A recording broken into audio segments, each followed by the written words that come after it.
say knowledge just breeds power, but people they tell lies. Nothing more I despise, just look at me in my eyes. I release the pressure with this poetry, ain't no measure. I travel through any weather, this bitch is holy endeavor. This is how I wrote it, never seen and never quoted. The hour that's in my class could shatter at any moment. They won't let me in, cause my pen better than most. I could travel through any coast and spit it like I'm the GOAT. They know who I be, ain't no weapon.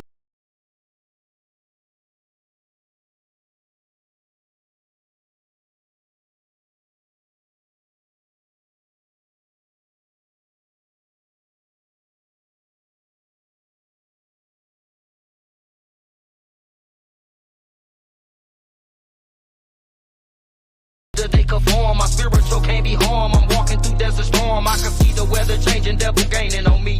If you weak and need a shoulder, go to God and be free. I can lead you to my answer, but I can't make you think. Like the water when you're thirsty, but I can't make you drink. It's the spirit living, and it's the only way we can link. In the mirror, it get clearer, get your head out the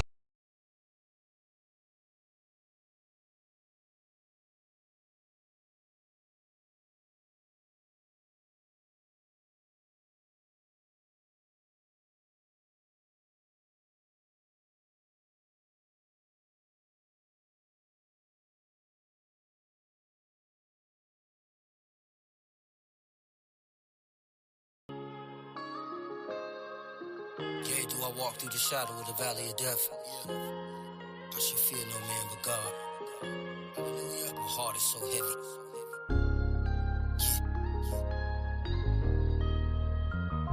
When hearts get heavy.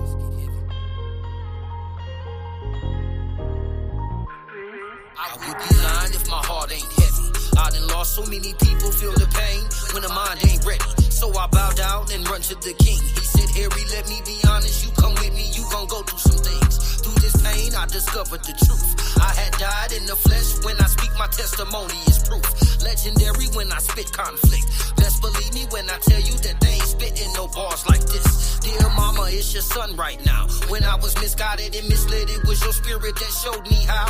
Man up and put it all on the chin. Stand strong and be humble. The spirit of God above all men. God has commanded me to learn all 10. When I walk, I don't just talk the blood of my people. It speaks through my pen. Walk the open road that journeys within. Through the hunger set aside from the pain that creates my sin. Learning life, you only lose in the win. I've been walking through the dark. I'm trying to see it through a clear view lens. Enemies I used to call my friends. When I learned a valuable lesson in life that people love to pretend. Bite the hand people love to extend. Though we started at the bottom, we'll be headed to the top when it ends. Break the chain that holds in my rage. I'm the lion you can't tame. I'm the beast that you just can't cage. From the cradle till there's dirt on my grave. I'll be standing in the shadows abundantly as I pray with the slaves. Walk a million miles with blood on my shoes. If I never knew love, I'd never have a situation to lose. When hearts get heavy. When hearts get heavy, heavy, heavy. I would be lying if the truth wasn't in me. I ain't worried about the gossip, I'm a prophet, so it doesn't offend me. Few are chosen in the land of many. Come to men, the broken hearted, sending love through the pain in my city. Throw up your praise if you rockin' it with me.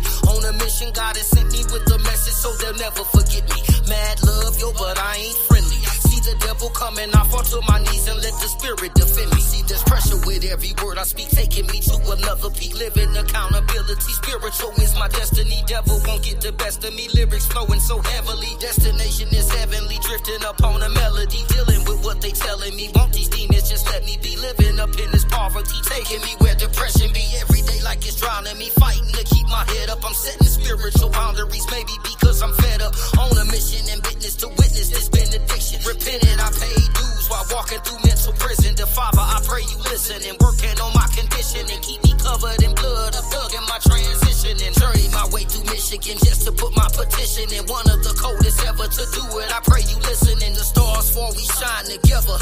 No matter the endeavor, put in work like it's now or never. Broke the pen just to write this letter. We can speak 1,000 words, yet the fact remains that actions are better. Broke in the ghetto just to hang with the slums. Heard a knock up on my door, that's how it is when opportunities come. Learn to never switch on my day ones. Had a snake watching my plate, that's how I learned about recoupable funds. Living to die because the world ain't ready. Dirty up early on the journey, my condolences. When hearts get heavy, journey my way to Michigan.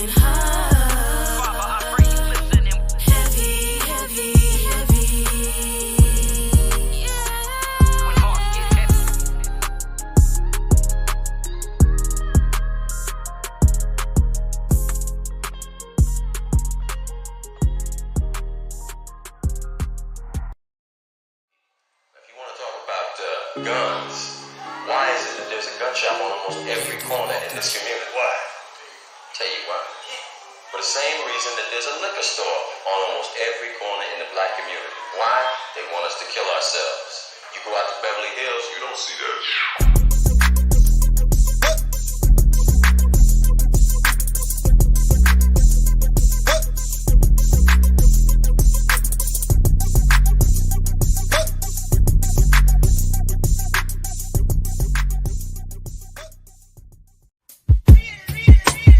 I was on that corner, tryna get my coins up. Coppers run up on us and we turn a Jackie Joyner. White man kill a black man, they never report us. Black man kill a white man, they gon' start a war. Mama, she was tore up, sippin' on that absolute. Young, brainwashed, they just wanna rap and hoop. Could've been a lawyer until they came and shackled you. Felons on your record, so them jobs ain't getting back at you. Them kids ain't eat yet, so you can't even sleep yet. That's the only thing we ever saw, we repeat that. They was playing ball, fought them hard, said I'd be back. Broad day, threw his life away, soon as he clapped. Get that boy a license, made his mama relapse. Damn, they don't understand. Coming from the bottom, it's so hard to make a plan. Know them kids beefing, they let it get out of hand. OGs never told us nothing in advance. Shot, killing young, it's like the clan, I said. Told my young, you the man, I said. Cause you don't wanna end up like my man Ahmed, praying 5 times a day, prostration on his head, screaming inshallah that he'll make it to the feds. Caught up in the system, visit from his sister. Talking about all this, how they ain't even with him. Said that they would ride or die, but it ain't even in them. Always posting on the gram, but they ain't sending pictures. Never answer when you call, but answer for them. Got you thinking twice, damn, I should've been a witness. That's none of my business, just telling my story. All guts, no glory, been going on before me. With slaves in the 40s, still slaves in the present. No toys for Christmas, ain't get us no presents. Only made us evil, made us hungry, made us desperate. Youngin' in the 9th grade, he got a Smith & Wesson. Grew up with the goons, now he need protection. He dropped out of school, then he got arrested. Lord with a blessing, I just hope he learned his lesson. They told us if we go to jail, we would be respected. They told us if we make a sale, we would run a check-in. Throwing rock out in that field, we got intercepted. Yeah, I was on that corner.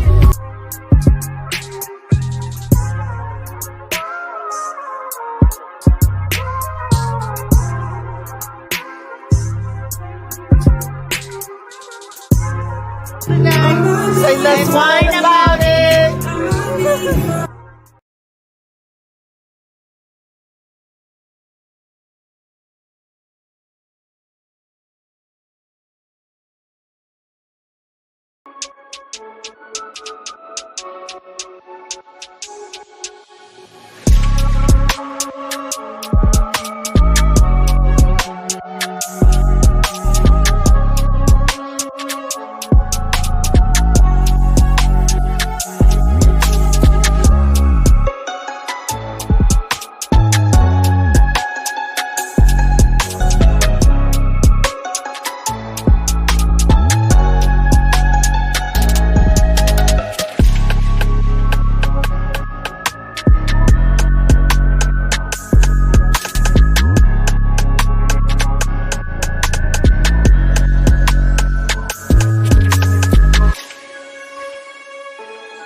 What up, though, everybody? It's your girl,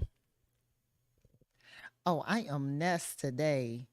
It say Fresh Ness.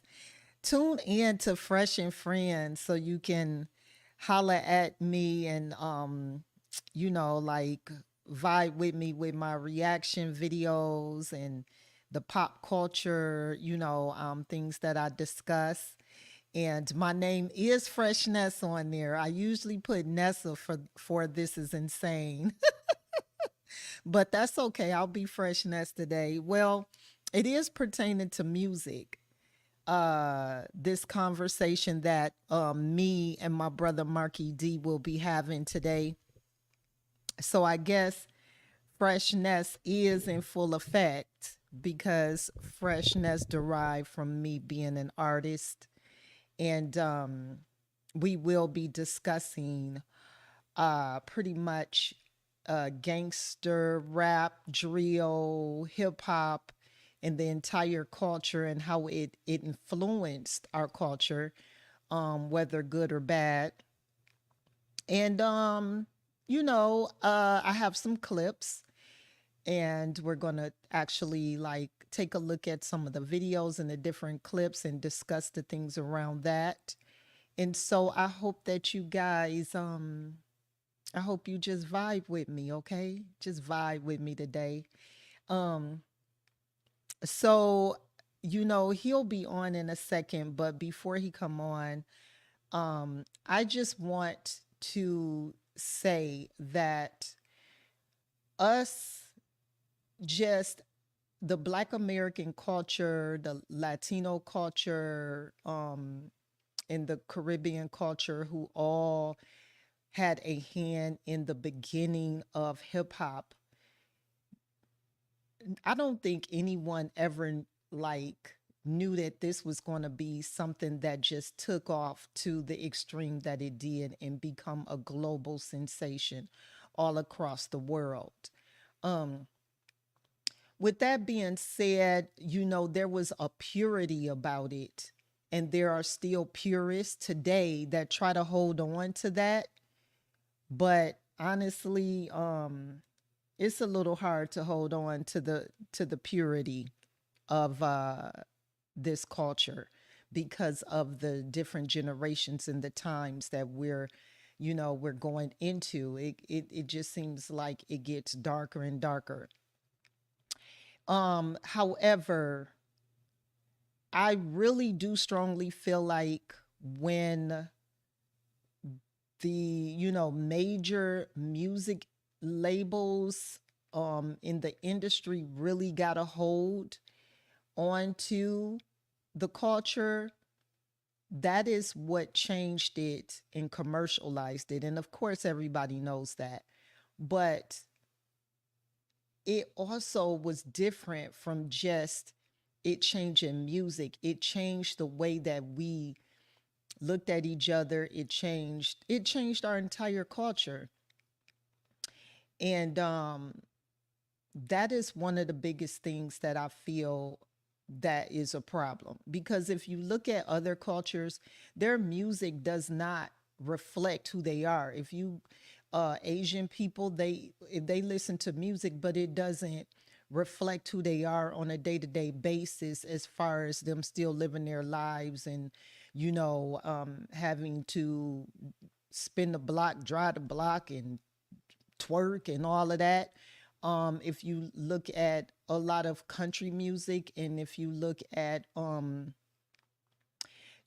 these different genres of music, but also these different cultures, their music does not sway their decisions, their everyday decisions, the way that it does in our culture. Um, and from doing some research, it really sways our decision.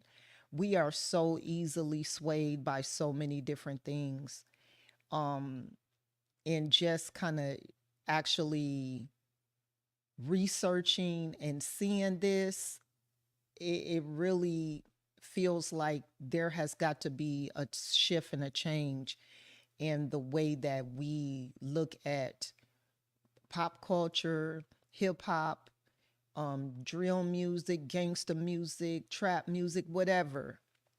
Because it all just evolve into gangster, trap, drill. It all just evolves into something darker every generation. So yeah, I just wanted to share that. And let's see. Oh, I hope okay, let's see. What am I on right now? I am on Instagram. I don't know why it's saying, let me see, am I streaming on Instagram? So before Marky get in, let me make sure I'm on all of. Shout out to Zaylo. Thank you so much. And also Dola Satai. Oh, let me put my glasses on before I butcher your name. Let's see. Dola Satire. Okay, thank you so much. Thank you for joining. I hope that my IG is still on. If it is not, well, if it is still on, put what up, Doe, or put something in the comments so I can know that y'all out there.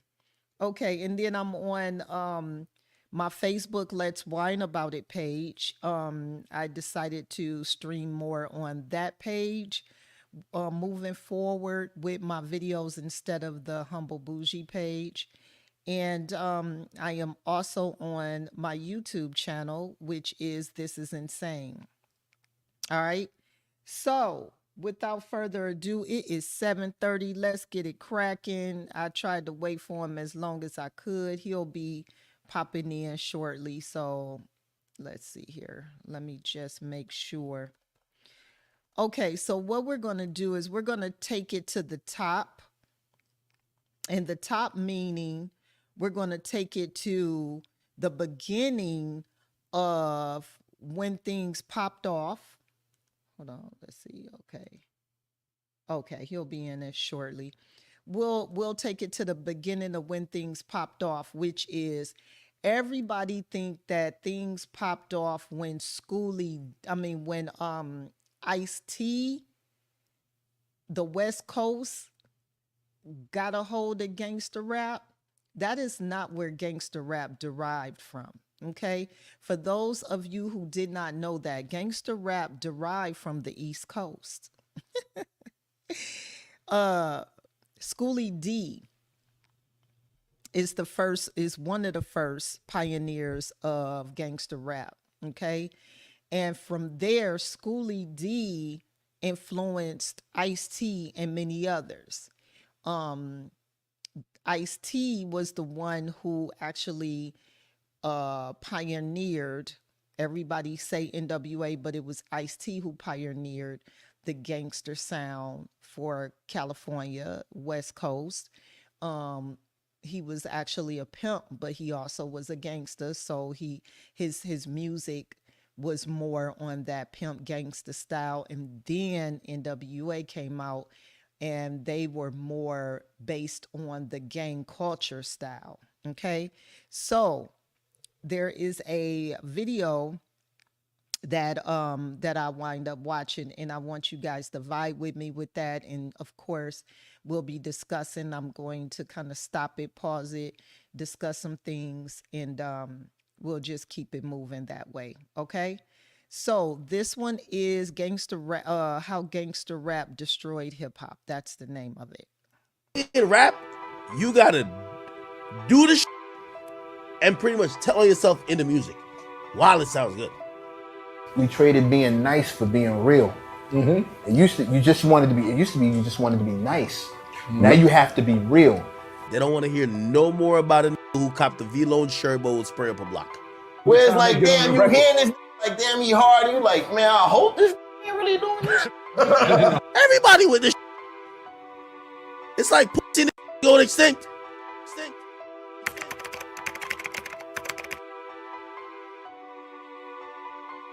In the entire history of hip-hop, the invention of gangster rap has single-handedly had the biggest impact by far on the progression of rap music. In the current day, street culture is ingrained in the genre, and people can't imagine hip-hop without the gangster element. But this wasn't always the case. Since gangsta rap first emerged in the late 80s, hip-hop has experienced a constant back and forth between gangsta rap and the other forms of the genre. Whether it's gangsta rap versus conscious rap in the 90s, gangsta rap versus backpack rap in the 2000s, or gangsta rap versus SoundCloud rap in the 10s, hip-hop has cycled between eras dominated by gangsta rap and eras dominated by other styles. So, in this video, we'll take a look at this constant battle in hip-hop, the factors behind it, and its effects on the culture.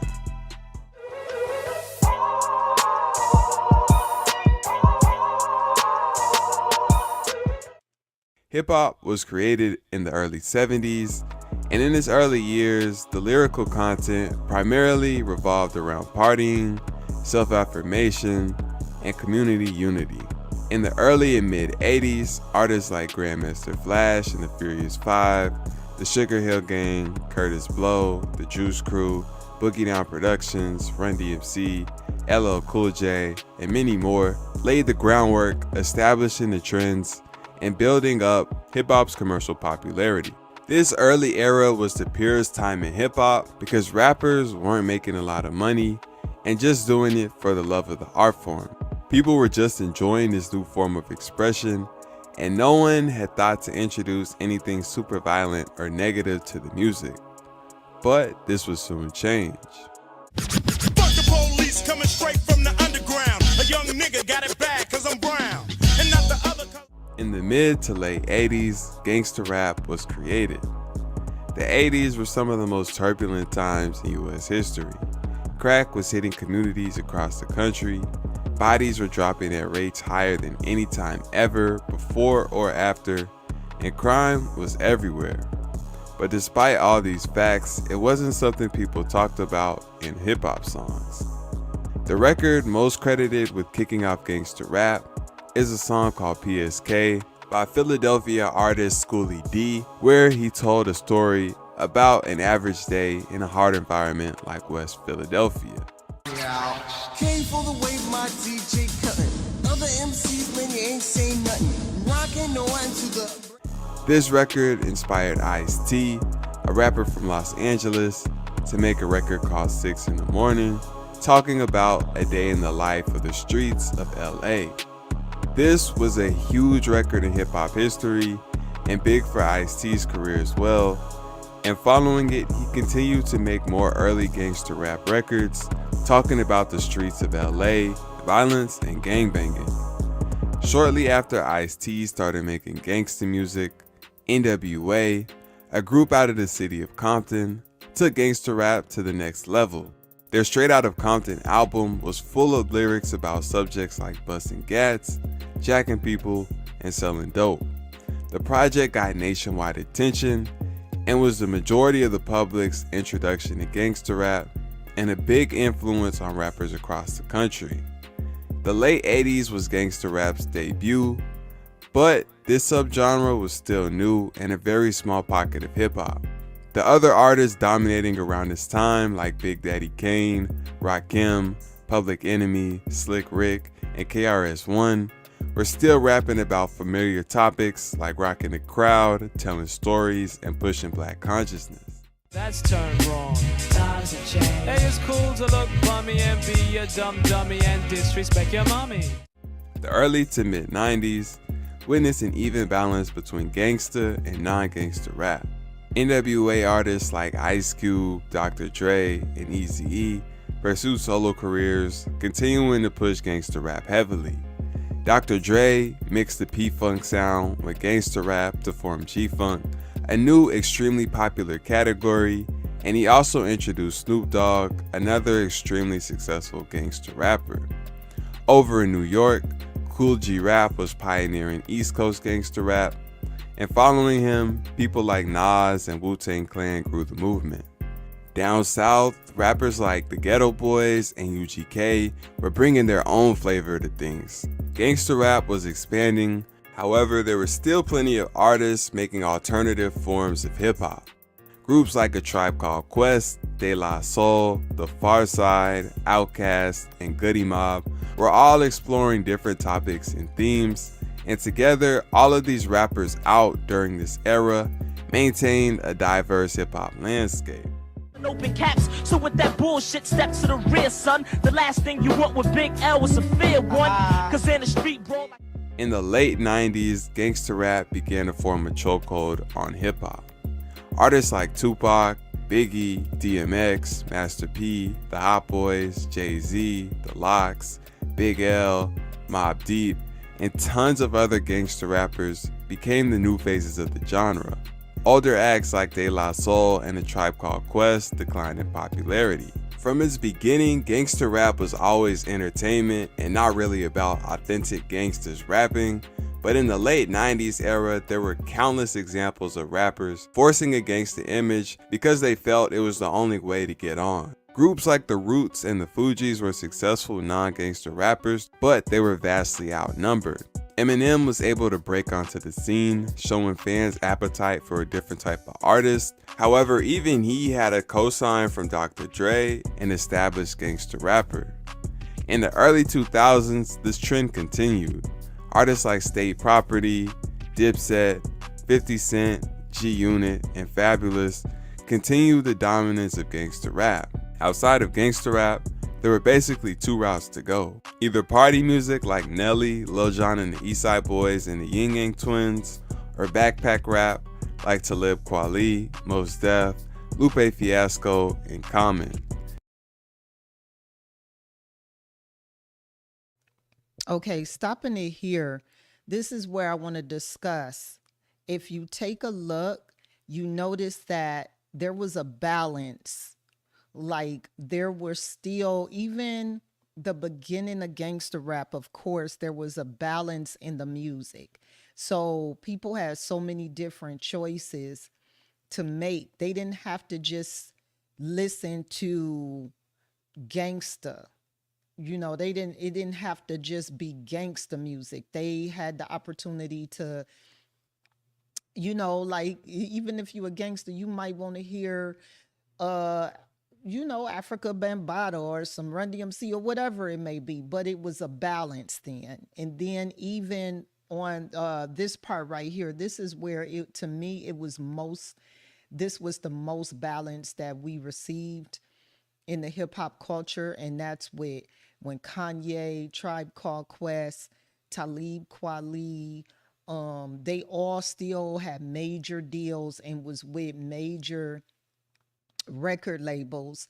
And then you still had 50, because 50 and Kanye, remember, they first albums, they were battling because they came out at the same time, and Kanye wind up winning. So it was just so much. And then you had Nelly, who was breaking the charts, Fab with his R&B hip hop, and Ja Rule. Like that time right there, you did not see, you seen men being more vulnerable, you seen women being more vulnerable, you seen you know, a more cohesiveness in our culture than ever before with that with that type of sound, like the different you know, genres that was of subculture genres or whatever of hip hop that was out. So just wanted to say that, and we'll continue. Kanye West has spoken about how he didn't necessarily want to go the backpack route, but was forced because he was having so much trouble getting taken seriously without the gangster image. You know, I'm sorry to all the backpack community.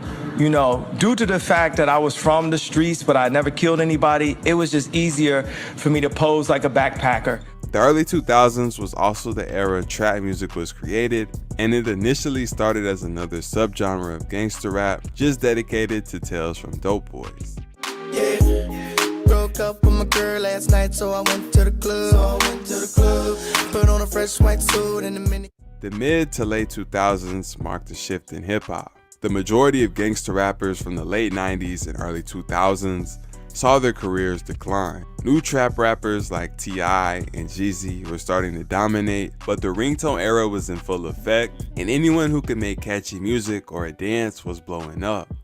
T-Pain was huge, and rappers like Flo Rida, and Chameleonaire, who were also very far from the gangster image, were seeing huge success. Lil Wayne was in his prime, and although he was associated with real gangsters, claimed to be a blood, and sometimes rapped about gangster topics, people knew he had been signed to Cash Money since he was a kid, and they didn't really view him in that light. Lil Wayne also pushed things like colorful clothing and skinny jeans that completely went against what the gangster image was at the time, and it allowed more rappers to come in and feel okay being different. Kanye also played a big role in breaking the gangster mold in hip-hop after he became a superstar with raps true to his story and his own unique fashion sense. In the mid to late 2000s, Soulja Boy paved a new lane with swag rap, and at the end of the decade, Drake made a lane combining singing and rapping, becoming one of the first rappers to really get emotional on songs, trailblazing a new approach to hip-hop. Overall, the mid and late 2000s played a huge role when it came to reversing the effects of gangster rap, dominating the late 90s and early 2000s. I am smoking on that gas. Life should be on Cinemax. Movie. Bought my boo. Bigger tits and a bigger. The early 10s was similar to the early and mid 90s because of the amount of diversity in hip hop. There were lyricists like Cole, Kendrick, Wale, Big Crit, and Joey Badass. There were rappers like Mac Miller, Wiz Khalifa, and Currency making vibey music. There were trap rappers like Waka Flocka, 2 Chainz, and Future, and a handful of traditional gangster rappers like Meek Mill, Freddie Gibbs, Nipsey Hussle, and Jay Rock, who were reminiscent of the majority of the artists in the early 2000s era. This period also introduced a new archetype of gangster rapper. Young Thug blew up rapping about the streets, but he was also popping pills, wearing dresses, and going viral for all types of suspect activities. Old heads rejected what he was doing, but although he was nothing like Jay-Z, Biggie, or any of the 90s and 2000s era gangster rappers they were used to, he was a new type that would become more common in the next era. Future also played a role in shifting the archetype, making it cool for gangster rappers to rap about all types of prescription medicine they were taking and syrup they were drinking. The early 10s was also the era when drill was invented.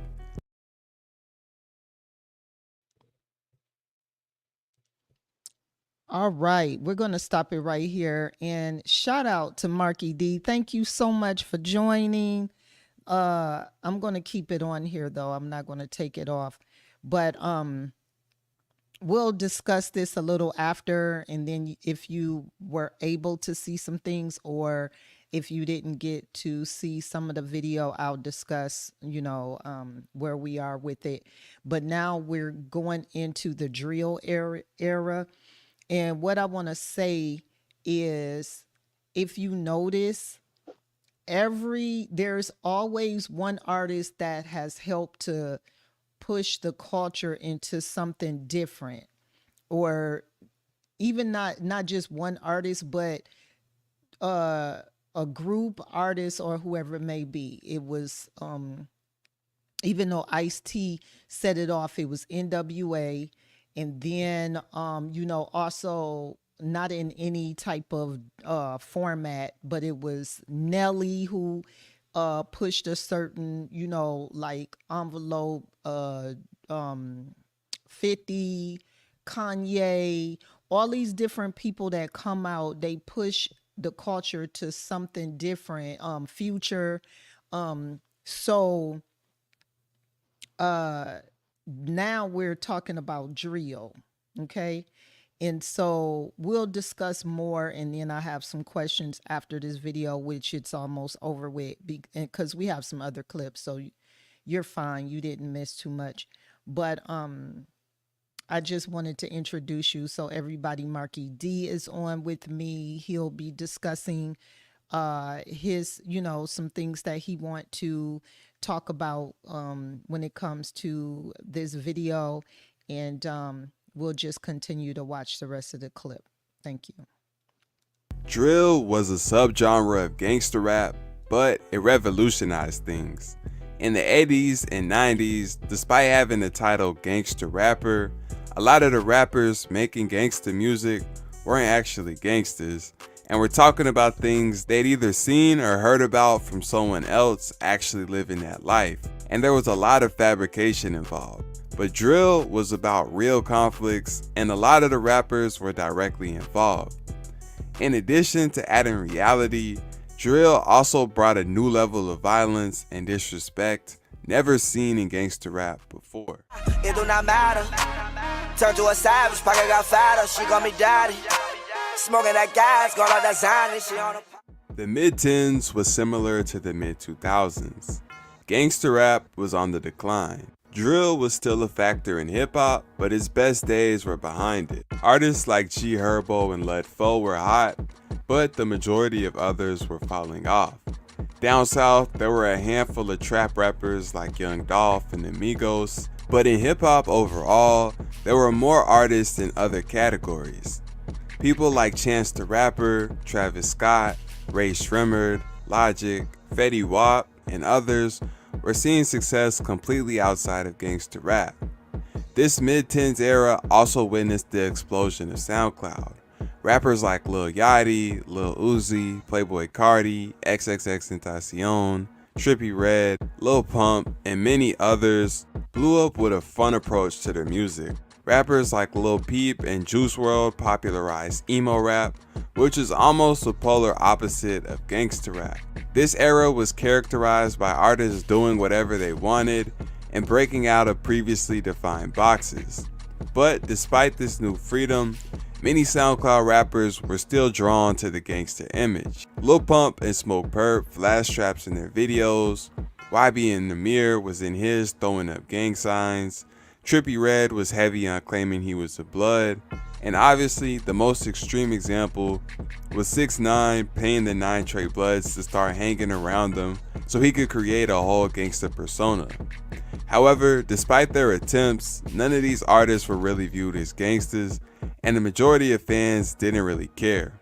There were still a handful of gangster rappers who also came up in this era, and this included people like Kodak Black, 21 Savage, Tay-K, and NBA Youngboy. Out of all these names, NBA Youngboy was the most successful, but even he brought his own unique flavor, alternating between hyper-aggressive tracks and melodic pain songs.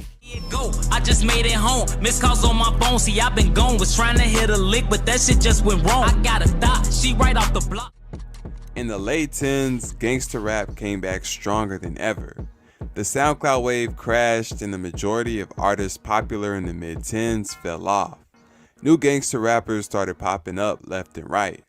DaBaby, Lil Baby, King Von, YNW Melly, Fredo Bang, Young and Ace, and many others all came up in this period at the end of the 10s. In 2019, Brooklyn Drill blew up, and this was another avenue for even more gangsters to get into the game. Griselda started popping off, and they were the literal embodiment of peak late 90s gangster rap. Even rappers like Rod Wave, Polo G, Lil TJ, and Roddy Ricch, who didn't necessarily push the gangster image, had the credibility of coming from gangster environments and being involved with that life. Outside of gangster rap, there were still a couple of other genres thriving. Females were beginning to get hot in rap, and artists like Meg Thee Stallion and City Girls were popular. Okay, I'm gonna stop it here because I want to discuss. It looks like the shift of drill with Roddy, with Rod Wave, it started to try to change a little bit. And it looked like it was going to be another balance in the culture. What are your thoughts on that? Do you feel, because this is like what's happening right now. This is the more present music that we are experiencing now that he's discussing. Marky, what's your thoughts on, do you feel like at this present time we are about to witness a different shift in the culture where it's more balanced like it was when I was talking about the early 2000s with Kanye and Tribe Called Quest and Talib and 50 Cent and Ja Rule, like around that time, Nelly. Like, remember when we had all of those artists thriving, blowing up, giving us all type of good music, different balance of us being able to get different things from it. What are your thoughts? Do you think that when Rod Wave, Roddy Ricch, because SoundCloud, then it got back to Little Baby them, and now Griselda, who's taking it back to the 90s to early 2000s with the way they flow. What's your thoughts right now on where we're standing with hip hop or with the drill sound? Do you feel like it's about to decline and we'll see something else? It's been declined. It declined after Nelly's class. After Nelly's class, the Ja Rules, the Eminems, the DMXs, the Jay-Z's, and all the Ludas and all of them. After that class, for me as a hip hop head, as a hip hop historian, a person, of the culture, you dig? Yeah. I don't make exceptions. I'm like KRS One, man. I don't make exceptions. And drill, feel, I don't know, trap, mumble, all of it. It's one style. It's one entity to me. And all of it created the down spiral and decline of the artistry, creativity, the originality. You ready? Hold on. We gon' talk about that. But I just want to know from that clip of you singing some different artists that is not a part of the drill sound that actually started to rise. Do you feel like we about to take another turn into getting back to a better space when it comes to the culture and hip hop? Because all of that you talking, hold that thought, because I'm gonna let you get yours off. But I want you to answer that. No, I don't. Okay. At all. Okay. So because this video is about to end, and then I'll share some highlights that you probably missed from earlier if you wasn't able to watch it. If you were, that's great. But then, I'll let you discuss your thoughts. Okay. Scam rap was also popping off. It's so funny. They got drill trap, not scam rap. Now they talking about scam rap. Oh my gosh. Okay. And there were a couple of new artists reminiscent of the mid-10 SoundCloud era, like Lil Mosey and Lil Tecca. However, besides these couple of genres, gangsta rap was basically dominating everything. Going into the 20s, more gangsta rappers continued blowing up. Pooh Shiesty, ESTG, Hot Boy, Nardo Wick, and K-Flock were a few of the biggest. Rap also saw the effects of a new surge of gangster rappers, with a large number who were really living what they were talking about and trying to juggle the streets and rap. YNW Melly was the first rapper in this new gangster era to go down, getting locked up for 2 bodies in 2019. This same year, TK was sentenced to 55 years for his role in a home invasion gone wrong. In 2020, FBG Duck became another victim of the ongoing war in Chicago. Vaughn lost his life in an altercation in Atlanta, and Mo3 had his claim due to street beef in his hometown of Dallas. In 2021, Pooh Shiesty caught a robbery case that would end up getting him an 8-year sentence. Hot Boy, Glock 9, and their respective gangs caught RICO cases, and K-Flock was locked up for a body. This same year, LA rappers Draco the Ruler and Slim 400 both became victims to local beefs that claimed their lives, and Dolph suffered the same fate in Memphis. In 2022, YSL and YFN were hit with RICOs, and Jada Youngin had his life claimed as a result of beef in his hometown. This era really exposed the volatility of being a rapper from the streets And with countless gangsta artists getting locked up or losing their lives, there was more room for other types of artists to enter the game. The rage subgenre popped off, and artists like Yeat, Kim Carson, and Destroy Lonely blew up. Females continued seeing success, and Coi Leray, Glorilla, Ice Spice, and Sexy Red also popped off. This brings us to 2024. Going into the mid-20s, hip-hop is in a transitory period. Gangsta rap has lost its hold on the genre, and it's not clear where things will go next. Based on history, we'll most likely see new styles emerge for a couple of years, and then a new era of gangsta rap domination will follow. But we'll just have to wait and see.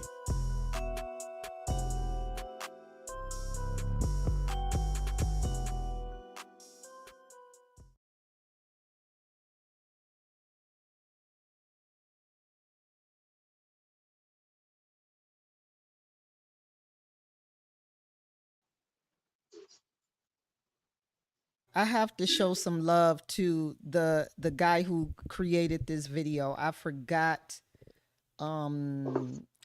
his information, so I'm going to make sure that I add it in my on my pages as well as my YouTube channel.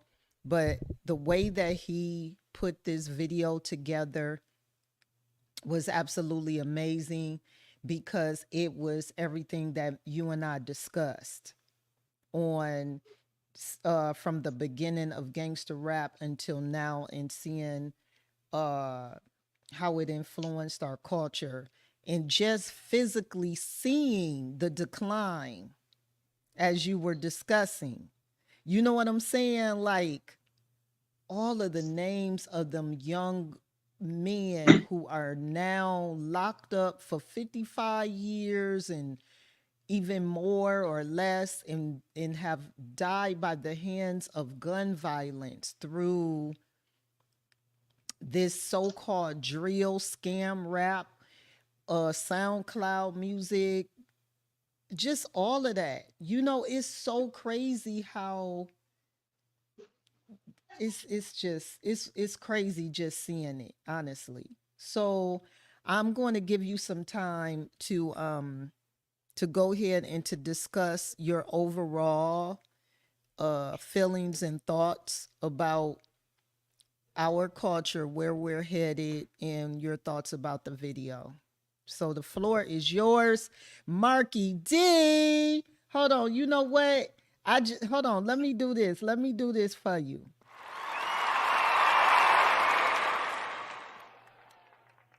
Hold on, one more. Yeah.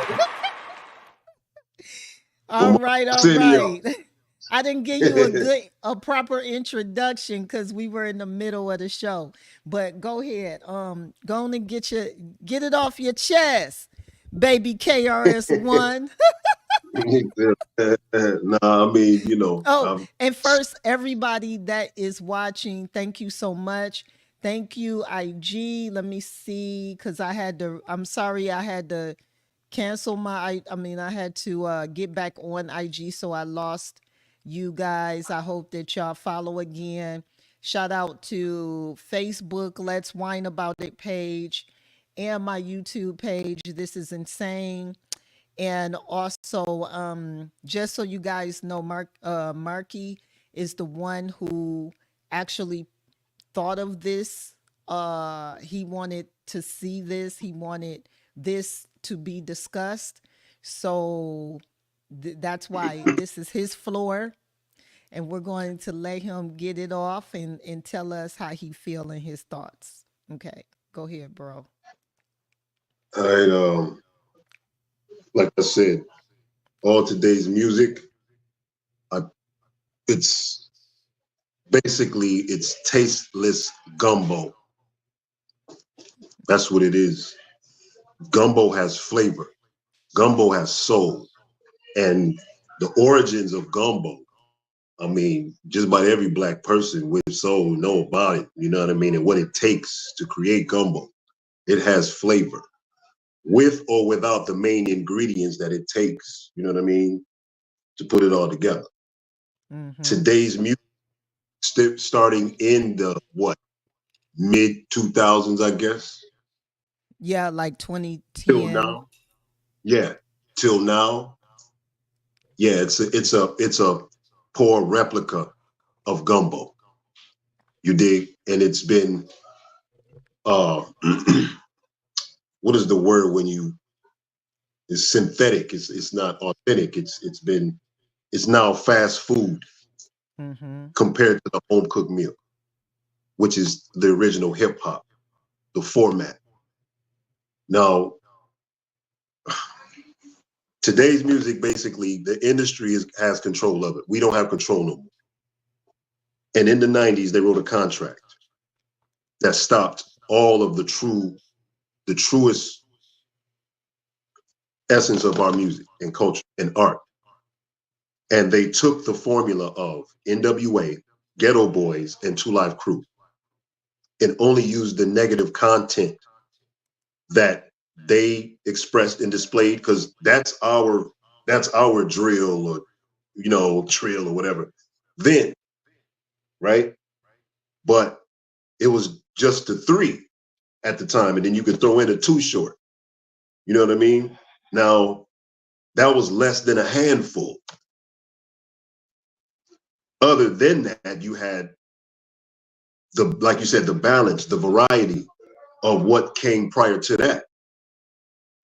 They were the shift in that sense during our time.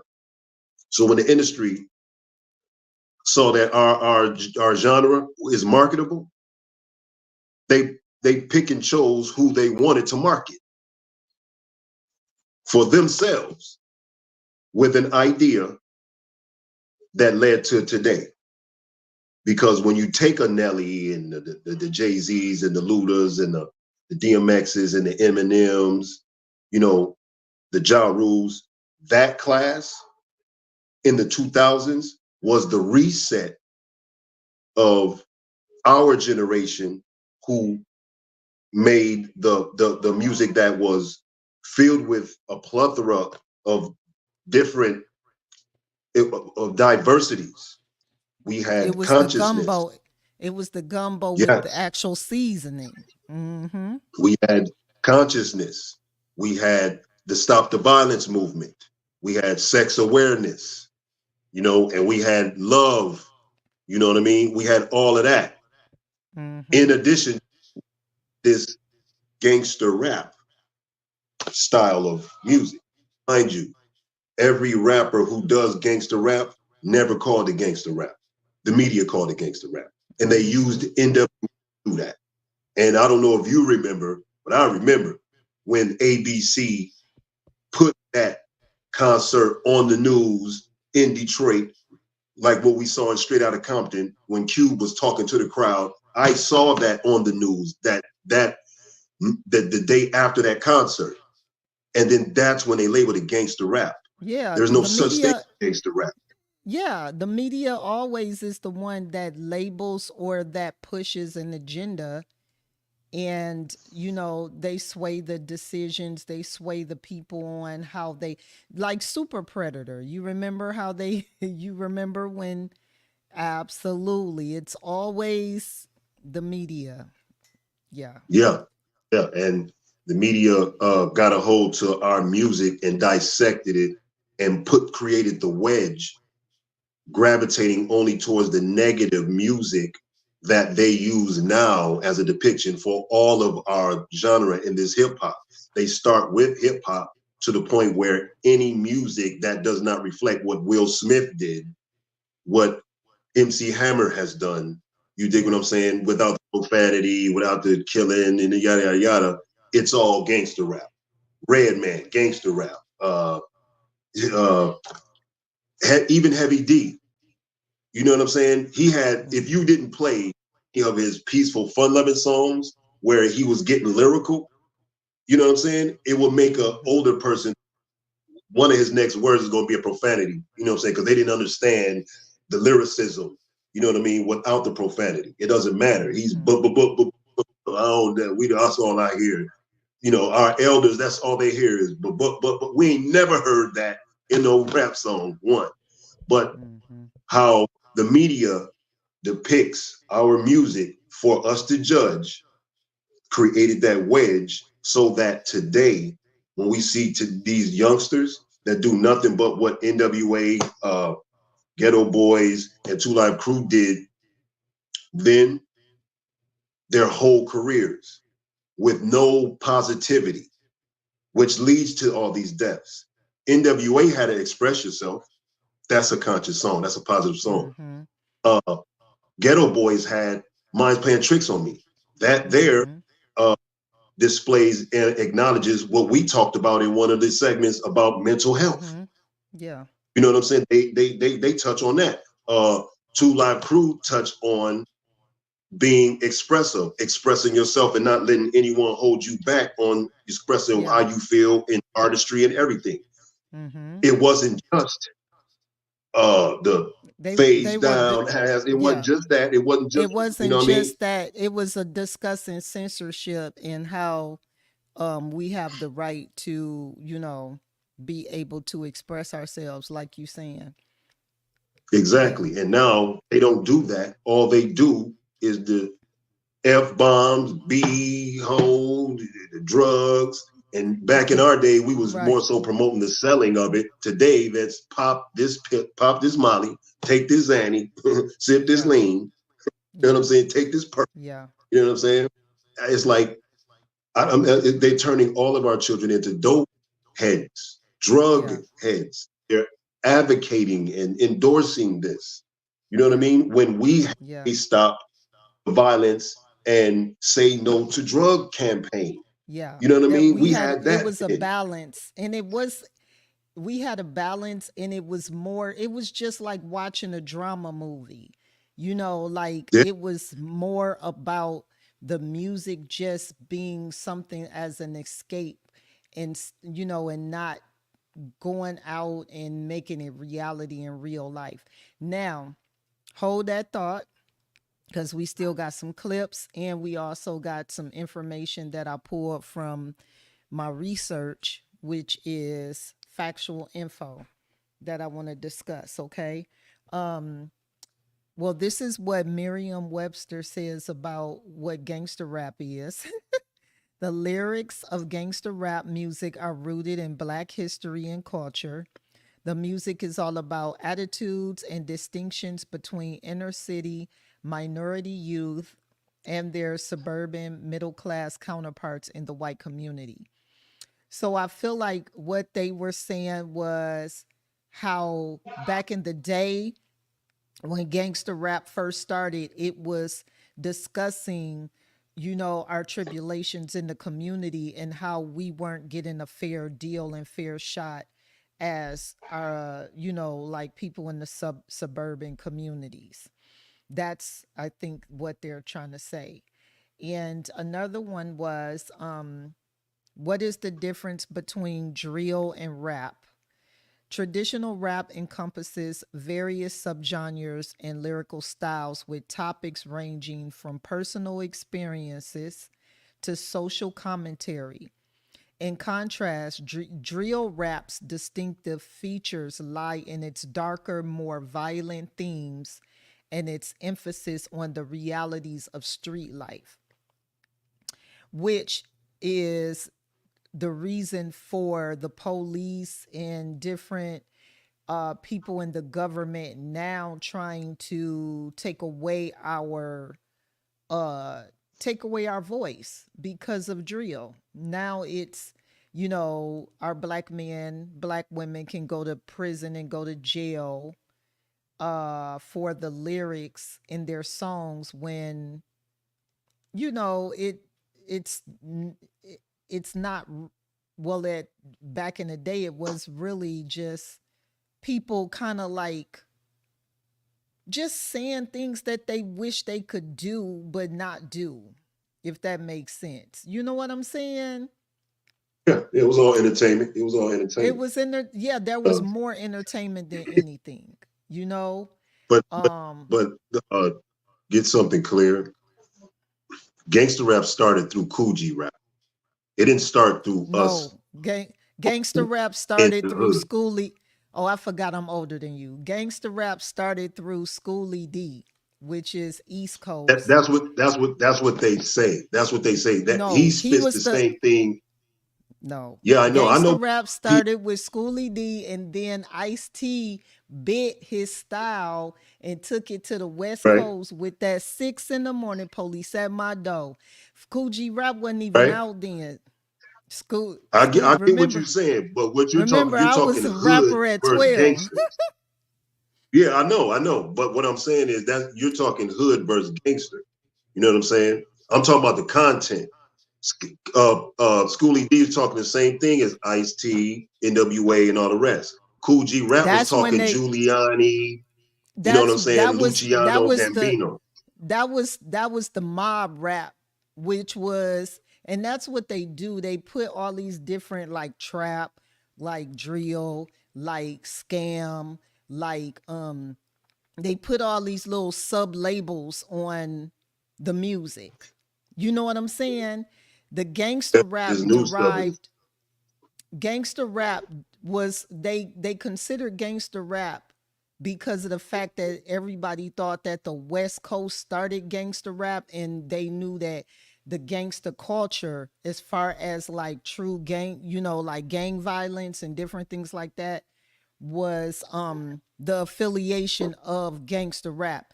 Cool G, they weren't labeled as gangster rap at that time. That was more like they were just labeled as rap, but it was like mob rap, if that makes sense. Like, talking or what's the about mob? mob rap, like how uh BIG, Coogee Rap, different artists who kind of Nas actually was kind of like that with certain things. It was more like mob rap when they, act like Scarface or Nino Gangster. Brown, and Those are gangsters. yes, that's Those are what we gangsters. That's what I'm saying. that's what we call it. I'm just talking about the media, cuz keep in mind we talking about also how the media influenced our outlook. We are talking on an internal level because of us being artists or being deep into the music, if that makes sense. You know what I'm saying? People on the outside looking in would look at it as something different because of what the media persuaded, how the media persuaded them to look at the music. But I do not agree that Coogee Rap was the first gangster rapper. Now keep in Well, I mind he mean, was gangster. yeah, I go by the MCs themselves. You know what I mean? Because I understand Schoolie D came out first with the style, but the content and subject matter, it wasn't of anything that Coogee Rap spoke on that I seen in Untouchables, not in Minister Society or Boys in the Hood.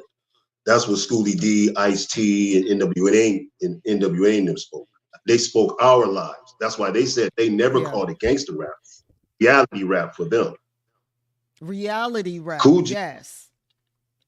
that's what they were calling it. That's what PSK and 6 in the morning and all that. That's reality rap more so. And then Ice T said once they diagnosed gangster rap through NWA, that's when he called himself OG.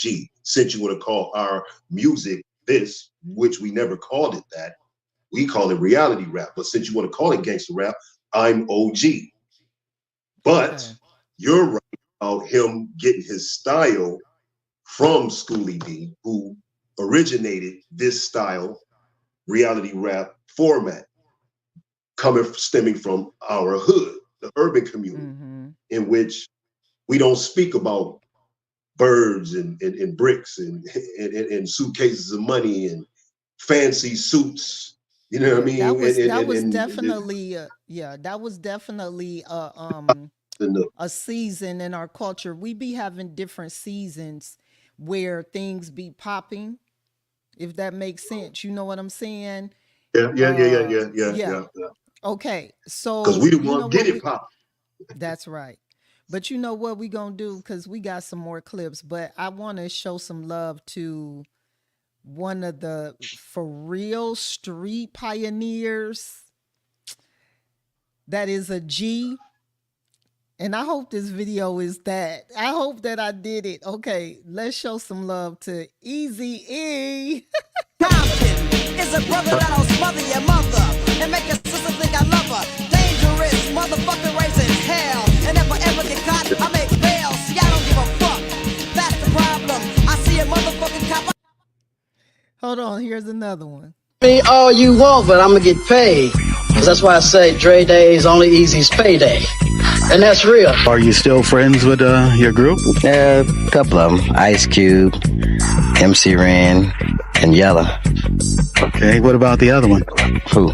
Dr. Dre? Yeah. He's got a song I call G Thing. I figured G stuff come from the concrete, and that's the streets, which he was never from the streets. Motherfucker Dre, motherfucker Snoop, motherfucker Death Row.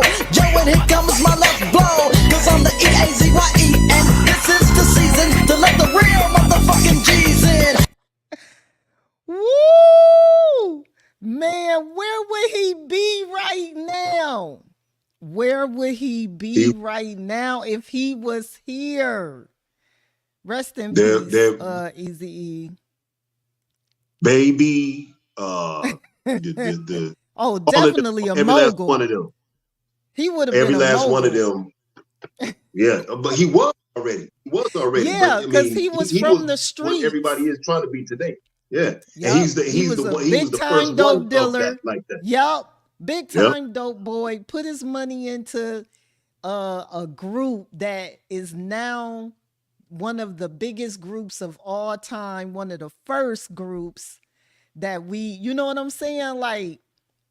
And you know, and I put that on there because we're talking about dissing too. We're talking about battling, all of that. And the battle culture, diss records to me are two different things. Okay? Dissing is when you literally like y'all ain't feeling each other, period. Battling is a sport. You have battle rappers, underground battle rappers that's making money to this day.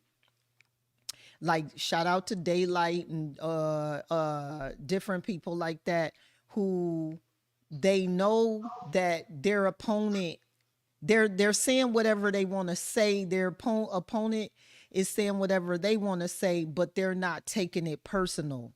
It's a sport. You know what I'm saying? And there were times when battling was a sport, like Nas and Jay-Z and different, you know, situations like that, where they now showing each other love. It's a lot of people that have come together after the battles. But dissing is when you just can't come back from it. Like the Pac and the Biggie situation with the hit 'em up, or the when you hit two below the belt. You know what I'm saying? And Eazy-E and Dr. Dre, that situation on what happened with them, because some things went public to the point where it couldn't be, you know what I'm saying, resolved. What's your thoughts on the diss in the battle culture? And do you think that battling is unhealthy? Because I know that some people feel like the battle culture is unhealthy, and I don't. I feel like, you know, that was always a part of hip hop culture, but the dissing might be different. It's different to me. Some people don't think it's different. What's your thoughts? Well, today I don't even consider it battling. It's it's more like slap boxing with two of the weakest dudes in the hood. You know what I mean? And the OGs made them fight just to see how it's gonna turn out. You was ready for this. You just can't stand none of these new rappers. Yes. And look, the thing about it is, like I mentioned, we had consciousness, we had everything that's positive in the light then. Today it's not. We have in the light all the darkness, and then they're losing their lives. I just went down the rabbit hole of this Julio Fulio guy, and I stopped in the midpoint of the rabbit hole because I didn't want to go no further. I didn't know if I was going to come back from this shit. You dig what I'm saying? And I'm going down the list of everything that's tied to the King Von guy, and I'm like, Y'all just want to take Tupac and Biggie as if hip hop started there, and this is what we're looking at in the near future for our youth, to start from Tupac and Biggie and realize that this has been their genre and era of music, and that this is what they got to look forward to. You know what I mean? Can I say something? The blessing in that is YouTube, where they can go back in time and see that no, it didn't start there. You know what I'm saying? There was a peaceful time prior to it, even with the negativity, because you have more of a variety to pick and choose from, where it's not hidden and you got to search for these Joey badasses, these currencies, and you know what I mean? These Joey guys badass. that do. Shout out to Joey Raw. Yeah. You know what I'm saying? The big crits and yeah, know, big crit. That's what I'm saying. All of these people. Yes. Okay. Can I just say this real quick? People, I want y'all to know out there about this Tupac and Biggie situation. They did not pass away over their beef. I just got to put that out there. They did not pass away. These two men did not die over beefing with one another. There was a bigger agenda, and now you see what the agenda was. Okay? But it had nothing to do with them two. They were in it, yes. They were dissing each other during that entire season, yes. But it had nothing to do with them. Okay? Like dissing each other. And I just want to put that out there because so many different people, even artists, with the K-Dot in the Drake situation, always bring up Pac and Big. Look what happened behind Pac and Big. We know it wasn't because of them two. They probably would have hugged it out. They probably would have, even though Pac was going to below the belt. Pac said himself, but then Biggie did that "Who Shot Ya," and it was over with. So, but you know what I'm saying? But they were Puffy's friends. Doing. I know. That's Puffy's doing. That was all part of that. Absolutely. You see what I'm saying? It was a strong manipulation. It was an agenda, and that's what we were talking about, the industry situation. But I got to shout out a couple of people. Shout out to Jew Beats. And Jew Beats is a dope young man who makes beats in Chicago. Check out his page. DM him if you're looking for some raw beats. And thank you so much. And thank you, Pi Mani, for joining as well on IG. I appreciate you guys for showing some love. Okay, we're going to get back to it because we got some clips. But before I go to the clips, I do want to show you guys some more information that I researched. Anything that I put on a banner is not my opinions. This is what I actually researched, okay? So, who are the biggest consumers of rap music? 60% of rap music consumers were white. While that is still substantial, it's much lower than the rumored 80% that has been floating around for over 20 years. Of the approximately 64 million Americans between age 15 and 30, about 73% of them are white. We got 73% Caucasian people that love hip hop and rap. That is going to the concerts. That is going to the concerts. That is streaming. That is buying the music.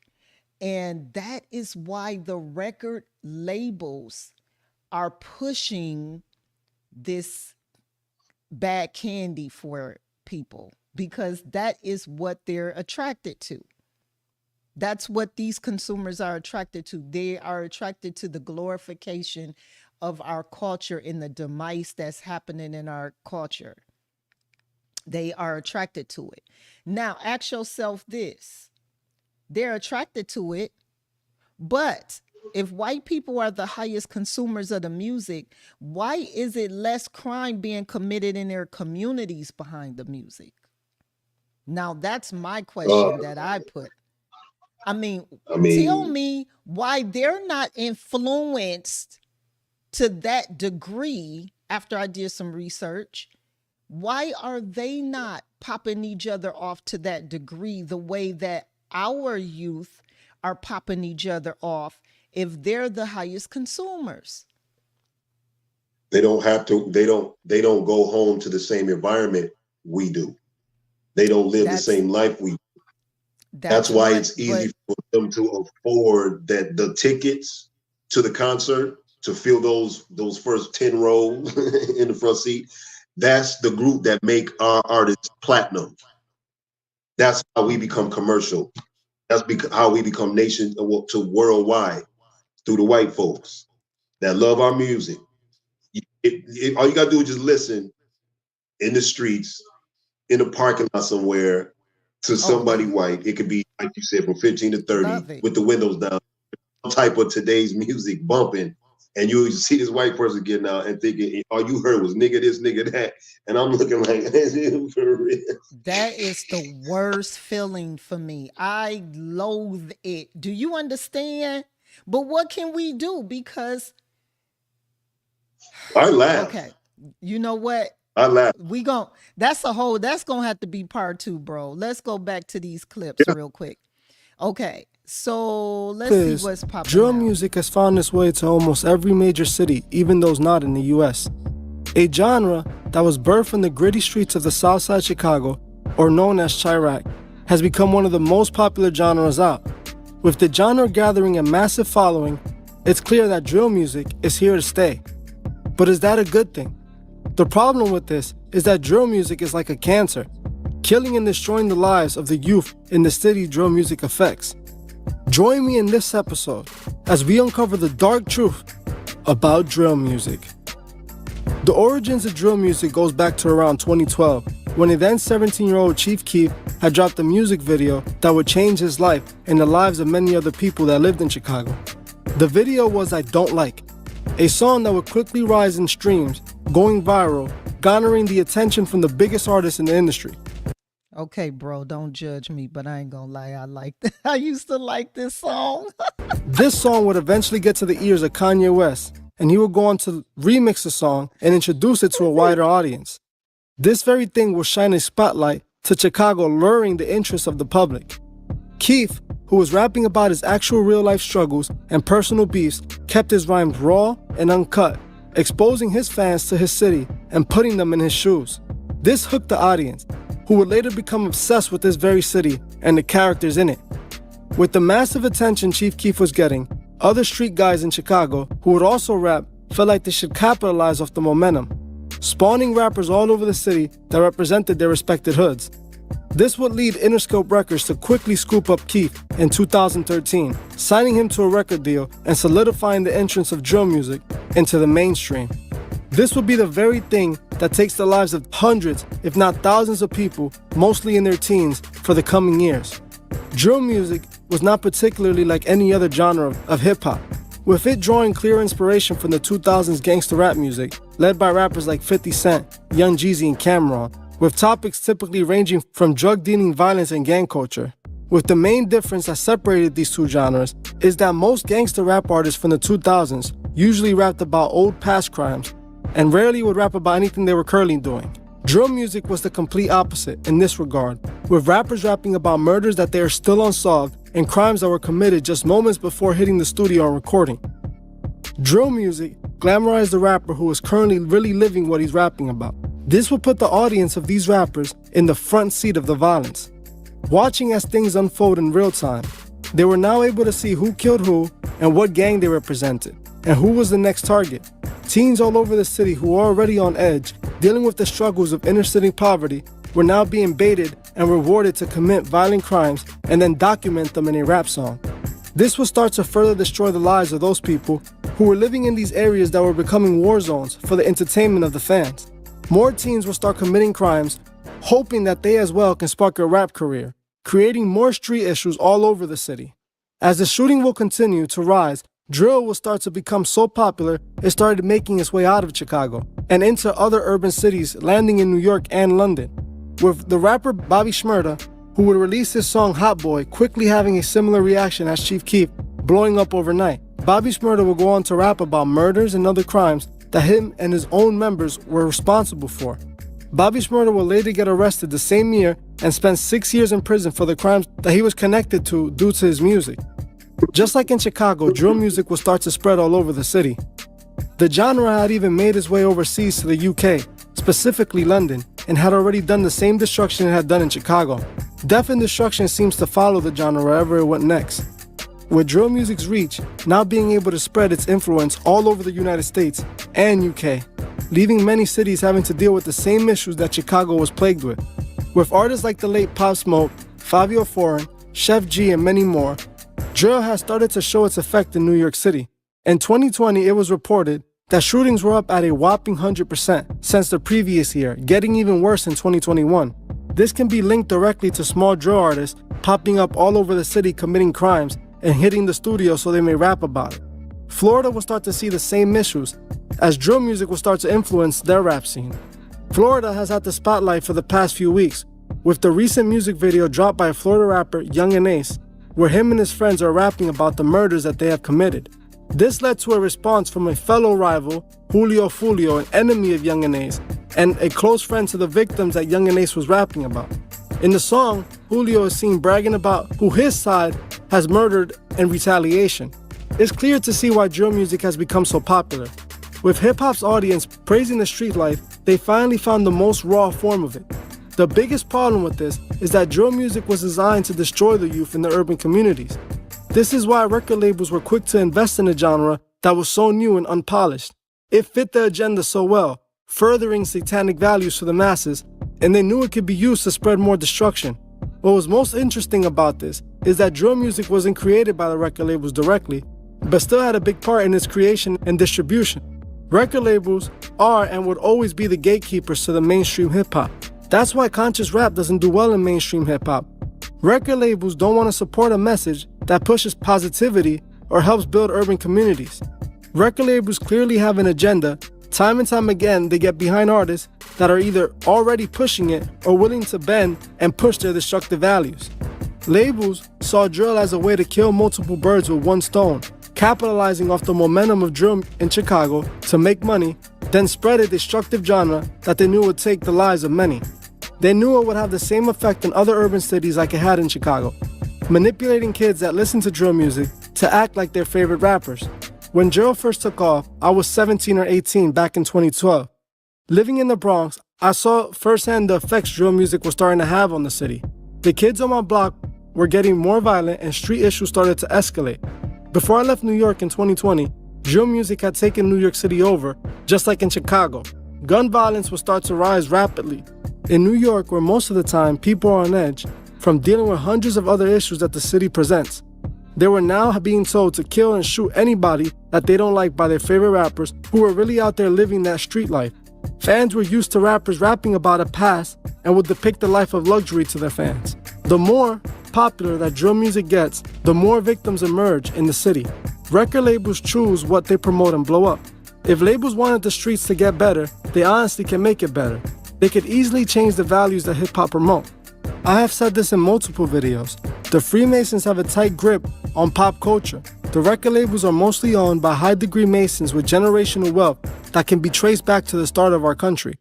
The United States is basically the nation of the Masons, being created solely for the Masons to rule. Just take a look at how many presidents have been Masons and how many signers of the Declaration of Independence were also Masons. It's clear to see that they built this country for themselves to prosper and to run off their satanic values. With the Freemasons establishing itself in the music industry since the start of it, labels have done this since their creation, pushing the Freemasonic agenda to the world in the most effective way possible, pushing violence and destruction in areas that they know are populated by minorities and low-income families. Drill music's core values are satanic. The music that drill artists make glamorize death, drug abuse, and robbery, pushing destruction in their own community, continuing the cycle of violence so that they may become rich and famous. The fact that these artists are willing to commit murders and then brag about it like if it was a video game achievement lets you know how dangerous are the times that we're in. The old ways of being respected for actually being a good person have faded. Lucifer has finally convinced the mass majority of the world that his way of life is the one for them. Many people feed into the agenda without even noticing it. Drill music raises the death toll everywhere its influence can be heard. The youth blindly let the agenda manipulate them into their own death. As the artists get shot at and kill each other, executives make more money and please Lucifer. We must remember what agenda is being fed to us. We cannot allow the music to push us into the wrong direction. They want us to kill each other, and they want us to hate each other, and they want us to obey. We must remember, we choose our own fates. We must not allow them to assign one for us. As some of you listen to this music, I advise you not to let it fool you. They want you to die. They're actually counting on it. Prove them wrong and live a free, long, beautiful life. Don't let them trick you into fighting your own people. Thank you for watching this.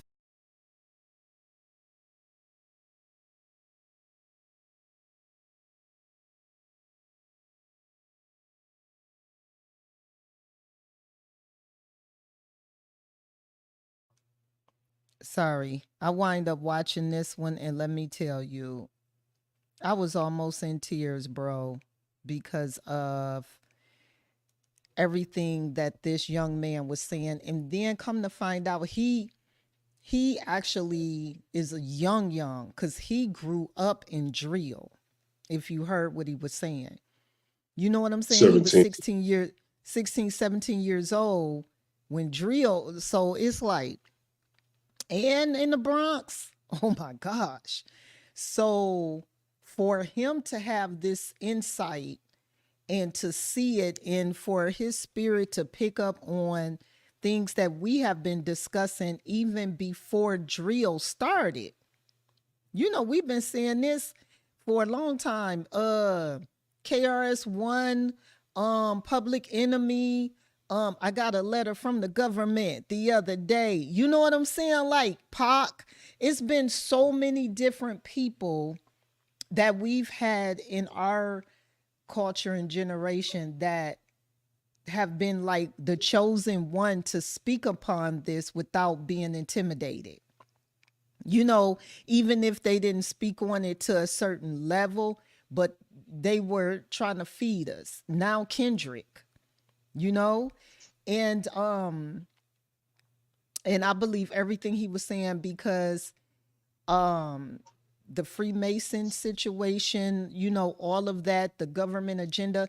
And before I let you talk, I'm going to tell you why this was important. Let me see if this is the video. Hold on. Behind Don't Like? I mean, Don't Like, they think I was mad or some shit like that. Okay, listen to it. Listen to what I told you I did like that song, I ain't gonna lie. But listen to what Chief Keef says. And keep in mind, he was one of the first ones that changed, even though if you ask anybody in the hood, King Louis in Chicago was the man, okay? But I think Chief was the one that got a lot of praise. And so peep what he say about his first song that was considered. Is it more the history behind Don't Like? I mean, Don't Like, they think I was mad or some shit like that. But I wasn't even mad. It was just about somebody came and told me and said, yeah, somebody said this, and I'm like, I don't like that shit. Yeah. As soon as they said that, I made a song. I'm like, that's, I was out there tweaking. Is it more the history?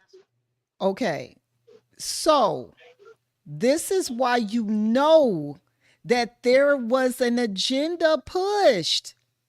He was on a video, in an interview saying, somebody just told me something.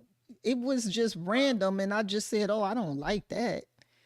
And it wasn't about him not liking nobody. That song was not about beefing with anybody. And that was the #1 song that he came out with, and the media and everybody took it to a different level and changed the whole trajectory of the song and the meaning. Ain't that crazy? You see how they do that though? I mean, I wouldn't know, because I basically live by the song, because that's the shit I don't like. I ain't listen to it because I don't like it. So I wouldn't know the depth of what you're talking about because I kudos for the title of the song because it made sense finally. Because You funny. That was good. That was good. That was good. But yeah, so pretty much that's I had to get that clip because I needed people to see, just like we just discussed Tupac and Big and that agenda. There was a agenda with him as well. You know what I'm saying? But your thoughts on this clip of what this young man said? Do you have any thoughts about this drill video that you pretty much seen? And because he was spitting, like, I mean, it's nothing I can say. He was spitting. He said yeah, everything. He said it. yeah. So in every case that we're speaking on any topic, we always got to bring it back to what the visual of today's session is about, and that's NWA. You know what I mean? Yeah. It's so ironic that when hip hop started, it was jungle gibberish. It wasn't gonna last 5 years. It just it's a trend. It's fad. It's gonna be here today, going tomorrow. Once they realized it was taking off, the Run DMCs, the LLs, yada yada, they saw something. I guess they still thought it wasn't going to be. But when no soon as they was able to diagnose what they wanted that they saw was marketable, ding, ding, ding, NWA, gangster rap. But before that, they threatened them. They threatened them to not perform one of their songs, you dig, that was basically a battle cry out from every other youth that have been stereotyped and harassed by the police. You dig? And they were threatened to not perform that song. You dig? So before they stopped and put a halt to NWA, they were threatened by NWA. You dig what I'm saying? Notice how when I say the content and all the formula from NWA and the rest of the groups like that, then basically their content is placed in today's music and they don't threaten any of them. They allow them to carry out what NWA was doing as long as you don't tell the world to say, fuck the police. We will allow you to kill your own kind. You can sell drugs to your own kind. You can do drugs to you can do drugs with your own kind.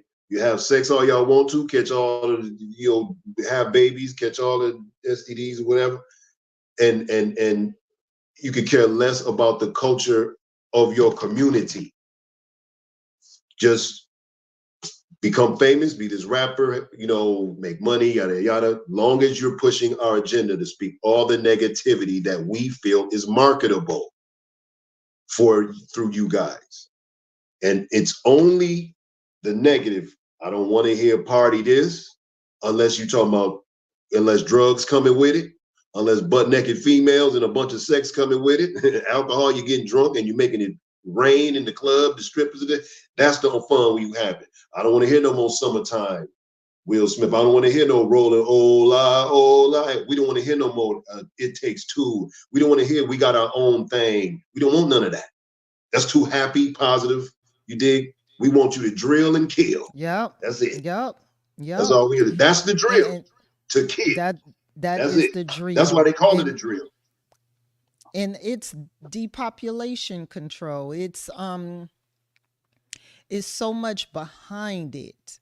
And we have to remember that our young Black kings and queens don't know their worth and they don't know their history, and if they you know what I'm saying. And so it's like other people know more than them, and that is why it's so much hate. Why we the only ones with 4C hair? Okay, don't get me started. So we gonna go to we gonna go because we got 2 more clips.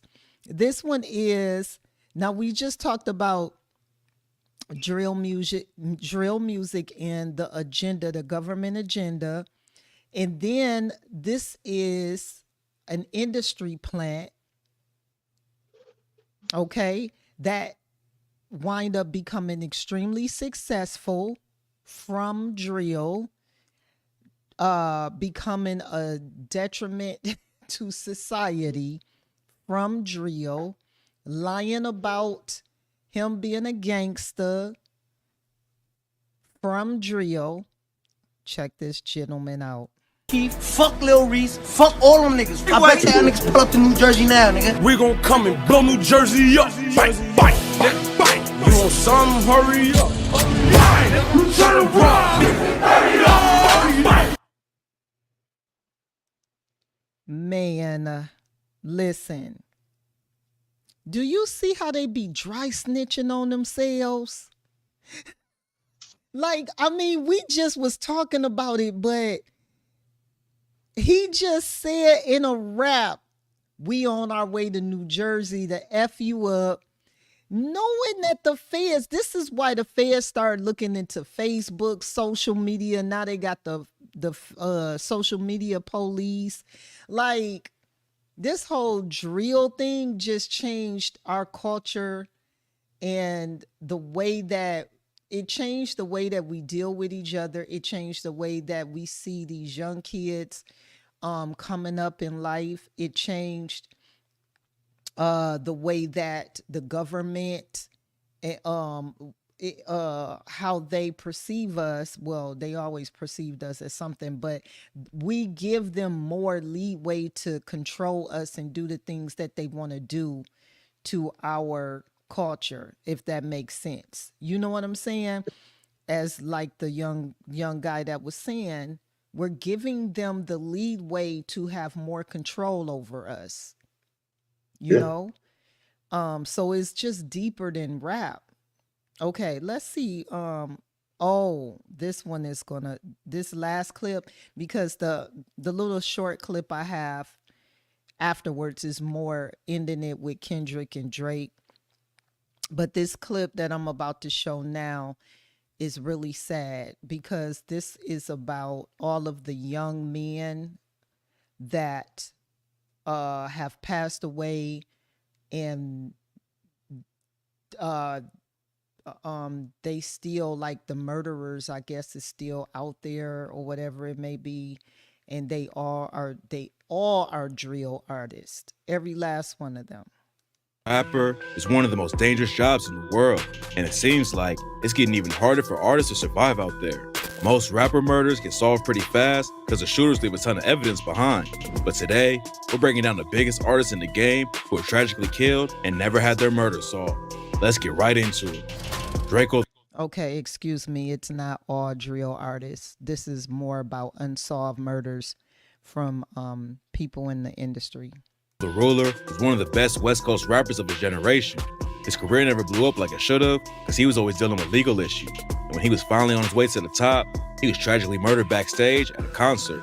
Nobody's been charged with his death, but there's rumors YG's crew was involved. According to reports, their crews ran into each other backstage, and that's when the fight broke out, and Draco ended up getting stabbed in the neck. TMZ reported that the cops were having to use mostly cell phone footage to figure out what happened, but the investigation hit a major roadblock because nobody wants to come forward and work with them.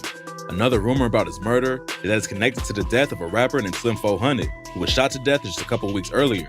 Hopefully, Draco's family can get some closure over what happened, but it's gonna be tough to find answers if nobody cooperates. Jada Youngin was one of the hottest new rappers in the South, but back in July, he was gunned down at his crib in a brutal attack. According to his dad, Kenyatta Scott, Jay and him were sitting outside when a truck pulled up and 3 shooters hopped out. They tried to run inside the house, but that's when 2 more shooters came around the side of the house and started letting off shots too. Scott started shooting back, but he got hit twice in the arm, and Jay was shot at least 8 times.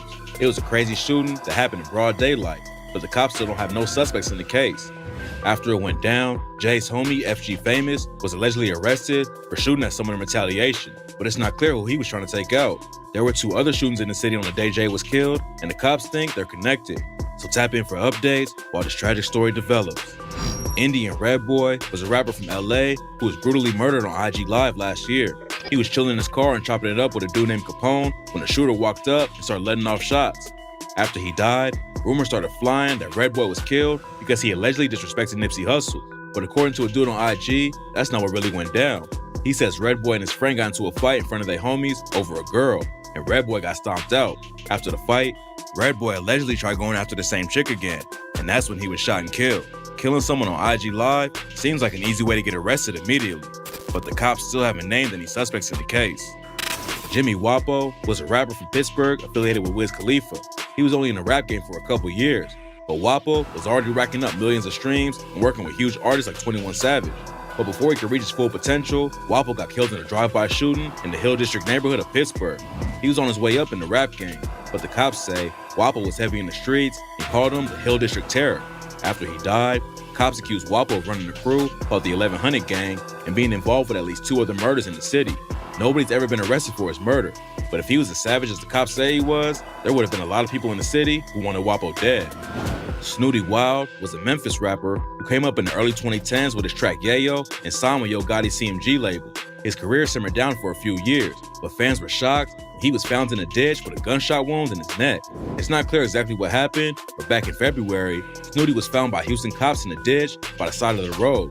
According to a woman who's at the scene, she was trying to get her car out of a ditch when Snooty walked up and pointed a gun at her. At some point, he started arguing with some other people standing around, and that's when a shot went off and Snooty got hit in the neck. The whole situation's pretty strange. Nobody knows why Snooty would have pointed a gun at a random woman or why somebody ended up killing him afterward. The cops are still looking for his killer, so tap in for updates on this wild case. Goo New came up in Maryland and was known for his crazy work ethic. He put out 10 projects between 2018 and 2021 and was popping off with tracks like Stain, No Diss, and Hood Rich. But in March 2022, he was tragically shot to death after getting robbed for his jewelry. Goo New's mom said all he wanted was to get his family out of the hood, but somebody killed him before he had the chance. According to her, Goo New actually handed over his watch and chain, but the killer still shot him in the back. Trying to keep your jewelry can get you killed, but even doing the smart thing in the situation and handing it over don't guarantee you'll be okay. Hopefully, Goo New's family will get justice for his death, but the police still haven't named any suspects in his murder. Tupac is one of the greatest rappers of all time, but his death was so mysterious that it gets talked about by fans almost as much as the legendary music he left behind. In September 1996, Tupac and Suge Knight left their hotel to go to Suge's Club, 662. While they was driving down the strip, a Cadillac pulled up to their car and started letting off shots. Pac got hit 4 times and was rushed to the hospital, but he tragically died a few days later. There's all kinds of rumors about who was behind the hit. Some people think Diddy took him out to put the East Coast up in the war against the West. Others say Suge had him killed because Pac wanted to leave Death Row Records. And one of the most popular theories is that Pac didn't actually die that night, and he's off living in peace somewhere far away from the rap game and all the drama. There's not enough evidence to prove any of the rumors 100% though, and fans will never stop debating about what really went down that night in Vegas. KTS Dre and his brother KTS Vaughn were 2 of the most feared rappers in Chicago. Their crew, Kill to Survive, had wild beef with sets like NLMB, and last year, street activities caught up to Dre. Dre got arrested for violating his parole, and his fiance posted a $5K bail. Even though he made bail, they ain't let him out till the next day, and Dre's grandma and fiance met him at the jail to take him home. After Dre was released, the 3 of them started walking back to their car. That's when 2 cars pulled up and started letting off shots. Dre's grandma was hitting her knees, and Dre caught an insane amount of 64 shots and died at the scene. It was a crazy attack, even for Chicago. Killing someone right outside of a jail is wild, but the cops still haven't arrested anyone for his death. Rumors say the NLMB was involved, but as of today, nobody knows for sure. Lil Marlo was Lil Baby's best friend and actually got him into the rap game. Both of them were hustling in the streets full time, but one day, Marlo hopped in the booth and he convinced Baby to do the same. Baby took it far in the rap game, but Marlo saw the foot in the streets. He had some buzz in the industry and was signed to Quality Control, but hadn't blown up like his homie Lil Baby yet. 2 years ago, the cops found Marlo dead in his car on I-285 in Atlanta. He had been shot multiple times and crashed the whip, but they've never had enough evidence to arrest anyone for his death. After he died, rumors were flying that the hit was meant for Baby and there was a bag on his head. But Baby hopped online and say all of that was cap. It's not clear who took him out, but Marlo was definitely the target. Unfortunately, he didn't leave the streets behind like Baby, and that decision may have led to his tragic death. E-Day was involved with the Chicago drill scene back when Chief Keef was first blowing up and putting the wave on the map. But besides rapping, he also rapped 600 and had both feet in the trenches. E-Day was also known for dissing dead ops in his songs, and all the street activity and disrespect caught up to him last year. In August 2021, E-Day was chilling with a girl when two shooters pulled up and started letting off shots. E-Day pushed her out of the way, but he couldn't get to cover and ended up getting shot 22 times. There's tons of rumors about who was behind the hit, but right now, the case is still open. E-Day and his homies have a lot of beef in the city though, and there's no telling how many people wanted to take him out. Young Mozzie was a rapper from Atlanta who survived getting shot at a Waffle House and tweeted, "God made me bulletproof." But just a few months later, he was caught again and was shot and killed outside of a pizza shop. It's been 5 years and the cops never made any arrests. But Mozzie's girlfriend, Kat Stacks, said he got backdoored by his own people. According to her, Mozzie's homies called her an hour after he died and told her they were the ones who killed him. There's no evidence to prove her story though, and it don't make any sense to call up the girlfriend of a dude you just murdered and tell her what went down. At this point, it don't seem like Mozzie's family and fans will ever have a concrete answer about what happened to him, but that can always change. LA is one of the most dangerous cities to be a rapper in, and in 2020, an artist named Mac P Dog was shot to death in Koreatown. Mac and a woman were chilling in the neighborhood around 8 p.m. when a shooter walked up and started letting off shots. They both got hit, but unfortunately, Mac's wounds were too severe and he later passed away. The shooter hopped in the vehicle and smashed off, and the cops never found a suspect in the case. Mac was associated with Shoreline Mafia and had tracks with Phoenix Flexin and Ojeezy. He was grinding hard in the rap game trying to blow up, but he was taken out before he had the chance to really make it. Nobody knows why Mac was killed, but now he's another LA artist who was taken too soon. Bambino Gold and his cousin Kendrick Stokes were seen at a county fair in Alabama together. Gold was a rapper, and Stokes was a promoter in the industry, and they both disappeared at the same time. After they were spotted at the fair, both of them just vanished. Their friends, family, and the cops all started searching immediately, but they couldn't find any traces of evidence. Then 2 weeks later, somebody walking on the road saw a body that turned out to be Bambino Gold. Cops knew his cousin was probably close, and they ended up finding his body a few miles away. Cops think they were killed somewhere else, and the bodies were dumped in the woods, but they never found any good leads in the case. It's been 5 years since Gold and Stokes were murdered, and the trail has gone completely cold. Maybe one day, there will be a break in the case, but as of today, the mystery is far from over.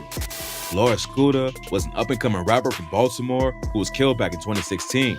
He was leaving a charity basketball game promoting peace in the city. Somebody pulled up next to him and started shooting. It turns out that Scooter's homie Fred Catchings might have been the reason Scooter was killed. Just a few hours before Scooter was shot, Catchings allegedly crashed out and shot an op named Devontae Robinson. According to the cops, Robinson survived and his homies went on looking for payback. And when they found Scooter on the road, they ain't hesitate to take him out. One of the main suspects was a dude named Cortez Mitchell. But before he could be charged with Scooter's death, he was shot and killed at a traffic light a few months later. The cops never closed Scooter's case, but it seems like the streets caught the killer before they could. Shooter's shells popped off in the Chicago drill scene when he dropped an NLMB diss track called Death of 150. But just 3 months later, he was ambushed in broad daylight and taken out by 3 shooters. It's not clear who was behind the hit, but the shooters obviously wanted to send a message. Shells was reportedly shot 15 times in the face, and a photo of the aftermath started going around online. Shells rep Black Mob, who had a major beef with NLMB, but there's no evidence that NLMB was behind the hit. The cops are still investigating the case 5 years later, but at this point, it don't seem like anyone will ever get booked for the shooting. All of these cases are crazy. Hopefully one day, they'll all be solved. Rest in peace to everyone mentioned in this video.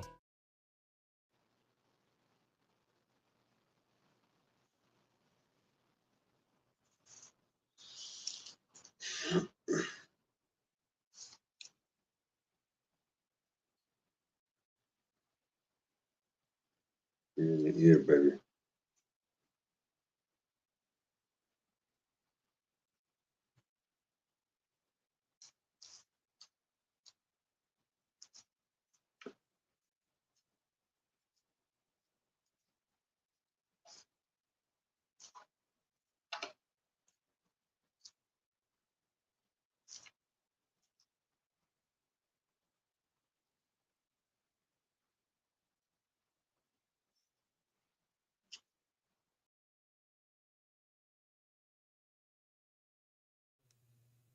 Oh man, I am so sorry. I thought that you guys could hear me, but hold on.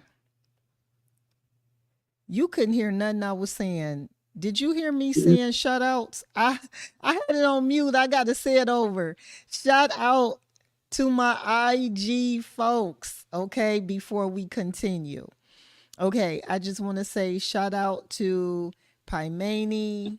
Thank you so much. Shout out to Jew Beats from Chicago. Shout out to the Real Kumite from ATL. Shout out to Tamika Shaw. Thank you so much for all of you guys that are watching today and tonight, rather. We're about to get out of here, but that one was the last clip. Well, not the last clip, but the last clip pertaining to this agenda situation. The reason why I let that one ride, I didn't stop it. I didn't shorten it. It was nothing. I let it ride. One is because I need people to feel exhausted when they seen that video.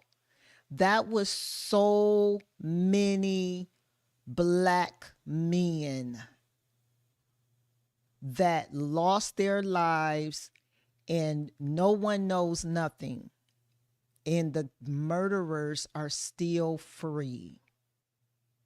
That wasn't the ones that actually lost their lives and their murderers are behind bars. These are people that they just lost their lives. And before we get out of here, this is a real conversation, and it's going to hurt and it's going to be uncomfortable because these questions that I'm going to ask, a couple of you that's watching are younger. And I know that this, question is probably like, oh man, but is no snitching harming our culture? Like, you just seen somebody's grandma, like these are civilians. A lot of these in Chicago got it bad for, unaliving kids. Oh my goodness, it's ridiculous. Is no snitching, I want to ask you, Marky, is no snitching harming our culture? Today, as you being a young black man who from the who understand, like, lived in the streets in the culture or whatever, you know what I'm saying? What's your thoughts on it as someone who has evolved? Today, yeah, when we were coming up in the gang era, and then that phased into the drug era where a mass amount of us was losing lives, that's where that code for us in that time stood for something. And the main reason was because of your loved ones, your grandmother's, mothers, aunts, and whatever, becoming victims of you snitching. You know what I mean? Knowing that if you did, they would be coming for you. So you go into hiding, but it's not safe for you, any of your family members. You know what I'm saying? And they use them to bring you out to get you for snitching. You know what I mean? Now, that was a code then where it's understood, even though it's still wrong. Today, I'm on my Charleston White. You dig? Yeah, it's killing our joints because it's killing our kids. You dig what I'm saying? The agenda is totally different from what it was then because they were working the kinks out when they was using us then. Now they don't have to. They can sit back and watch while the puppet master's doing this and we dancing. You know what I'm saying? In our era, with the gang era, we had to. It was an agenda with the gang era, but we had to deal with stuff like the Jordan era, where if you could afford the Jordans, you didn't know if you was gonna step outside and lose your life off of that. Yeah. The triple fat era. Yeah. The era when they was wearing the troops, you know what I'm saying? The starter jacket era, where you were getting killed for that on top of the gang era. You know what I'm saying? So we created our own agendas that didn't make any sense under that lineage of what we was talking about, Jim Crow and Willie Lynch. Mm-hmm. But had had some bit of control in a sense, because again, it was still that, but we also created the stop the violence. You dig what I'm saying? And all of that. It was a Today, there is none of that. It's like they're competing with our era then, where we had solutions. Today it's just do it and try to come up with a solution if you can, type of deal. You know what I mean? Like, when will this end? Like, when we come together. So how can that be an answer? You know what I mean?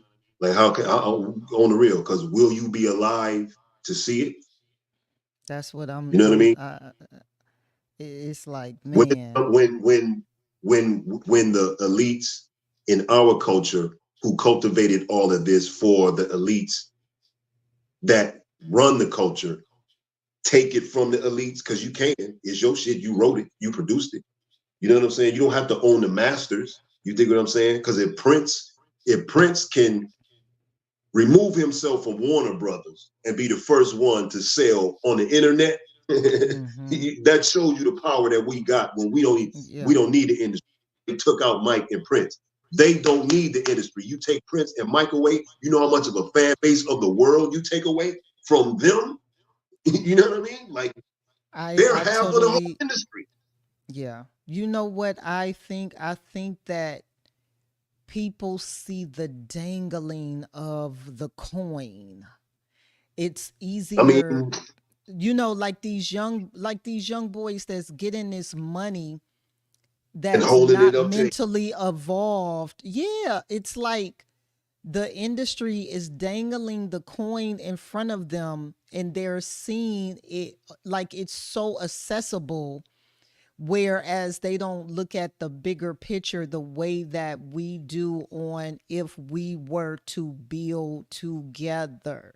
You know what I'm saying? And now everybody wants to compete or want to take from each other, or it's crazy, but it's the dangling of the carrot, of the coin.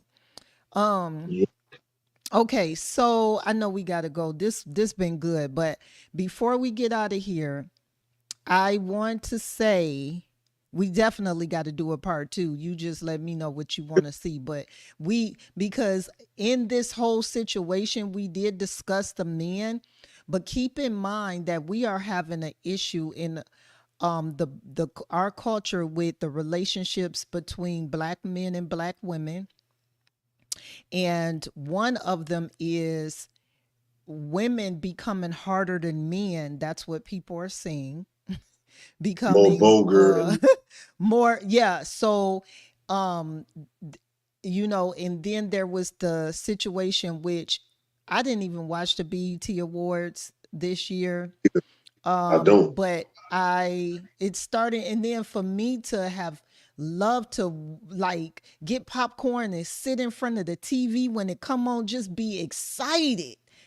It doesn't excite me. And from watching a lot of the different clips that was going around with a lot of the black women so upset because there was no balance at the BET Awards when it came to the women performances. They were like, it was like Magic City. They said it was nothing but women twerking and on stage twerking the whole time, and there was really no balance in the music and in the way that these artists were, you know, like it was in balance. And so that was a real big thing.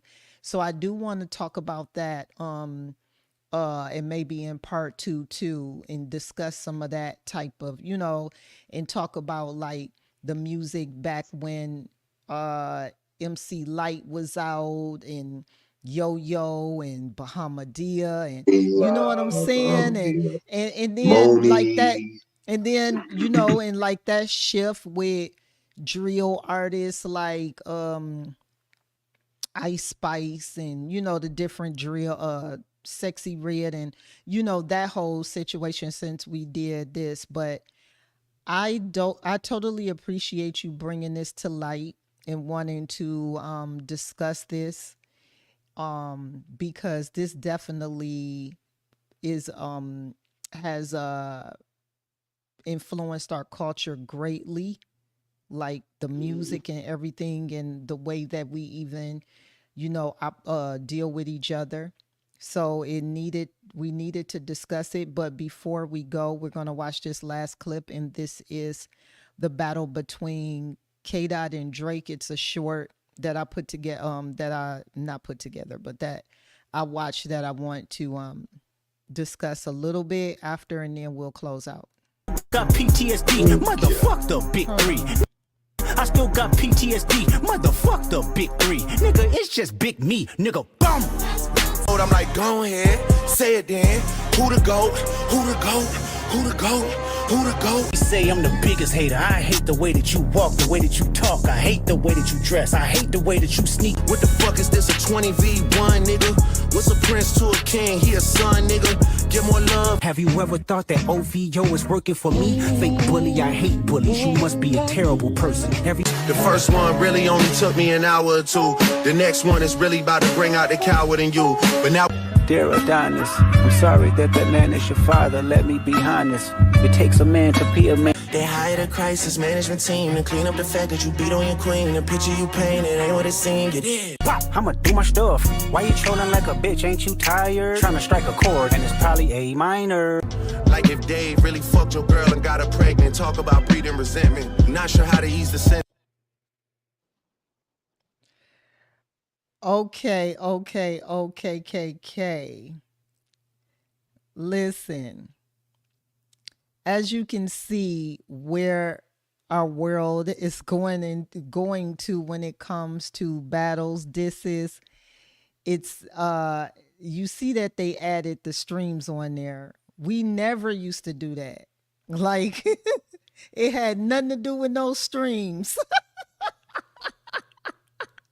This is how commercialized. This is how it, that's why I said I'm going to take this one out. This is how commercialized we have become with the social media world and all of that. Because even though they didn't judge this by the streams, because I don't believe, well, I know not like us way, surpassed Drake or whatever, but K Dot music is amazing. You know what I'm saying? Drake is a good performer. They both are different, if that makes sense. Even though, they have their situation, and this is actually a diss and not a battle, because they don't like each other, period. But I want us to get back to, and I'm hoping that the change happens with K Dot. I hope that, and I see it when I'm listening to people talk about, the battle in K Dot and how he's bringing back lyricism and making people study critical thinking back into the game of hip hop, even though we know underground wise that never left. But he is someone who is a major forefront of the industry, and he is working hard not to compromise himself, but still give us jewels. I believe that our culture is about to shift to the direction of lyricism again. Like now we got Eminem back, Lupe's coming back, LL Cool J just dropped one. What's your thoughts on that before we get out of here? Do you think that drill is about to go, like drill is going out of the forefront? Because keep in mind, Drake has started getting into that drill mode, and that's what a lot of people didn't like, because he was changing himself too much and trying to connect with all the younger drill generation, and it wasn't working. Right. Yeah, because that's not him. Right, and that's what K Dot was trying to come back to get him and everybody to understand. And now the lyricism is starting to shift again because people that never even listened to K Dot is like, man, I double entendres and all of the different stuff that used to make us be like, yes, what did he say? And make us, people making people think again. What's your thoughts on the direction of this new movement? Do you think that drill will continue to remain, or do you think that Kendrick is the chosen one to take it to the next level now and open the doors on a major scale for lyricism with these new younger guys to start being able to get some shine? Young lyricist that's talking about something. As far as drill, I haven't been affected by the marketing of it. So I guess I can say is kind of winding down. As far as what Kendrick being now the flagship spearhead, for the change from drill, I hope so. Moving forward, I hope not. I'm not a K Dot fan. I ain't really into. I'm more J Cole than K Dot, but I'm picking K Dot over Drake anyway. Oh man, hold up. Well, I like J Cole. Don't get me wrong, but you not gonna sit here and do K Dot like that. No, I'm just kidding. But you know what? They both dope. But I'm a K Dot fan more so than what would J you Cole. need? What would you need a Kendrick Lamar for when you have Lupe Fiasco's catalog? Well, first off, Lupe, listen. Before Kendrick. Yes, okay, yes, but Lupe is not, and I am a Lupe fan, but Lupe has never been as dope as K Dot on with the pen, all of that with the production.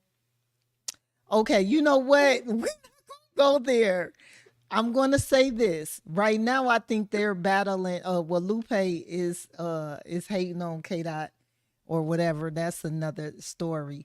But I'm not gonna say Lupe is not tough because he also did pen some Kanye stuff. However,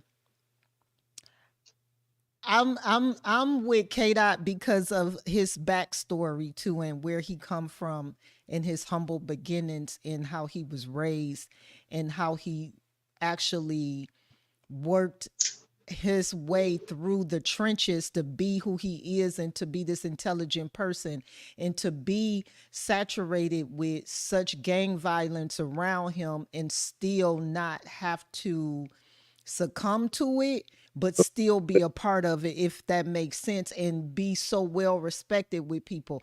He really was able to do something that is very rare, and that's why a lot of people is respecting him, because he had the power to bring so many gangs and different people that don't even like each other on one stage and show some type of peace and respect, in hopes that it continues.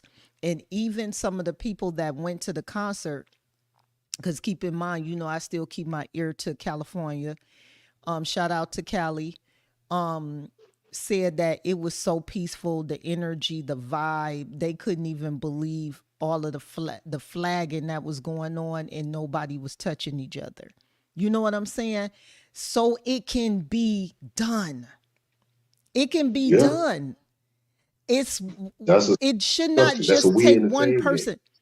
It can be done, and it needs to be done, but it should be done with everybody having that same inner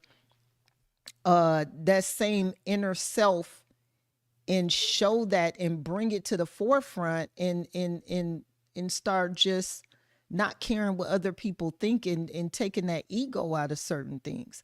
And you know what? I want to shout out to OC.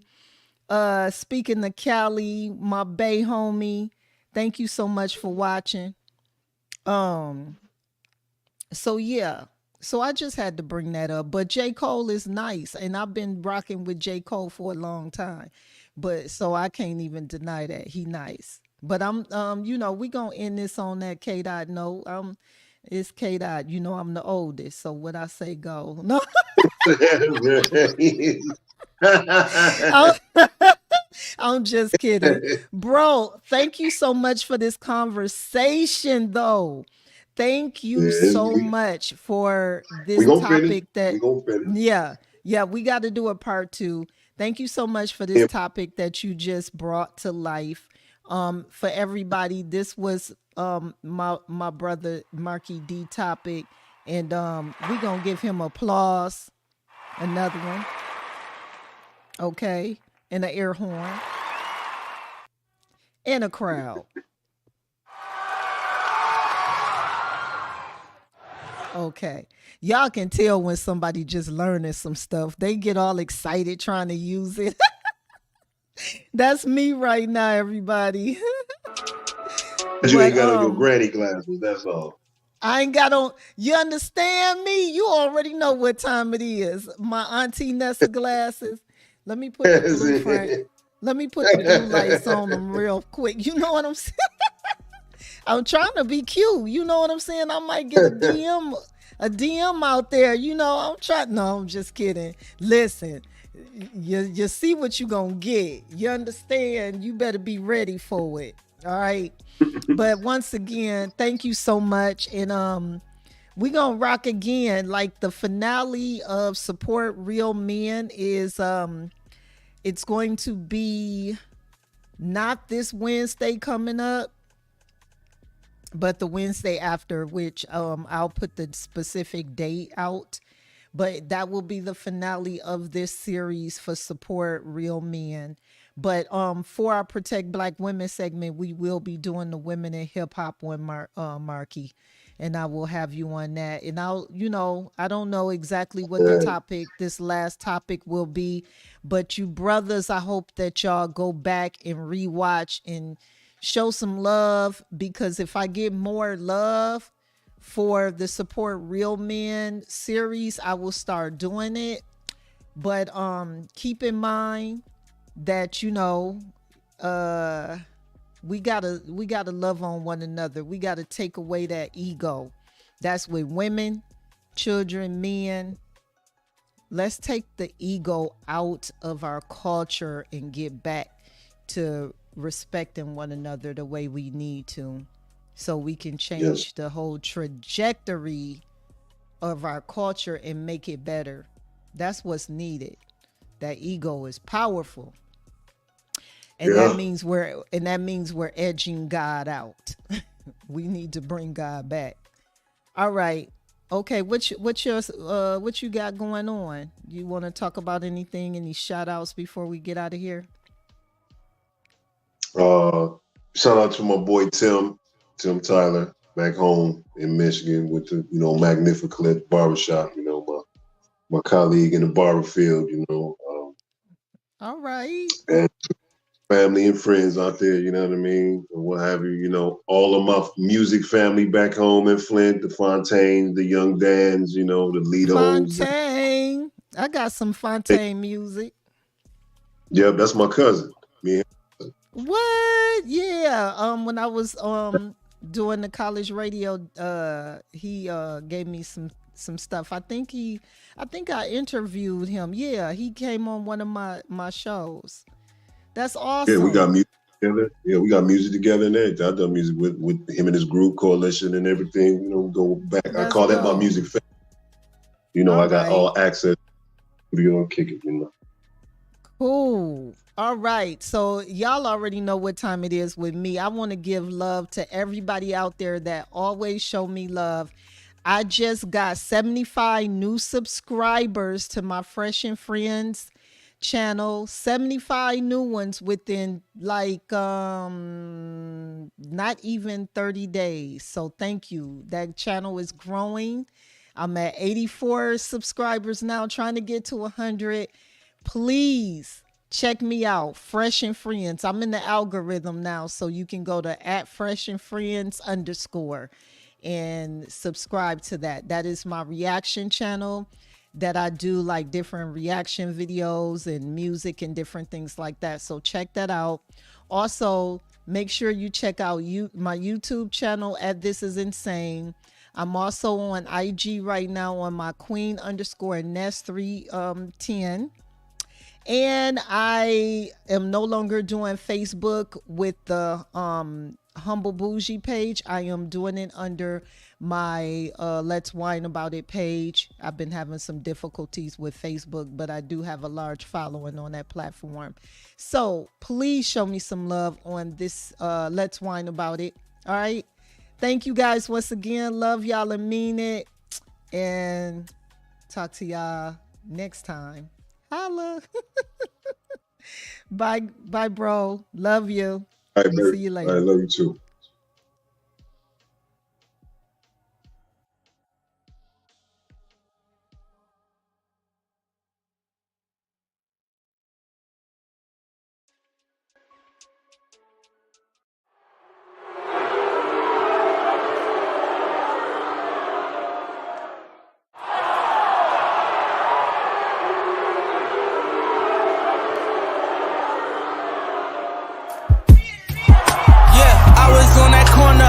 Tryna get my coins up. Coppers run up on us and we turn a Jackie Joyner. White man kill a black man, they never report us. Black man kill a white man, they gon' start a war. Mama, she was tore up, sipping on that absolute. Young, brainwashed, they just wanna rap and hoop. Could've been a lawyer until they came and shackled you. Felons on your record, so them jobs ain't getting back at you. Them kids ain't eat yet, so you can't even sleep yet. That's the only thing we ever saw, we repeat that. They was playing ball, fought them hard, said I'd be back. Broad day, threw his life away, soon as he clapped. Get that boy a license, made his mama relapse. Damn, they don't understand. Coming from the bottom, it's so hard to make a plan. Know them kids beefing, they let it get out of hand. OGs never told us nothing in advance. Shot, killing young, it's like the clan, I said. Told my young, you the man, I said. You don't wanna end up like my man Ahmed, praying 5 times a day, prostration on his head, screaming inshallah that he'll make it to the feds. Caught up in the system, visit from his sister, talking about all his how they ain't even with him.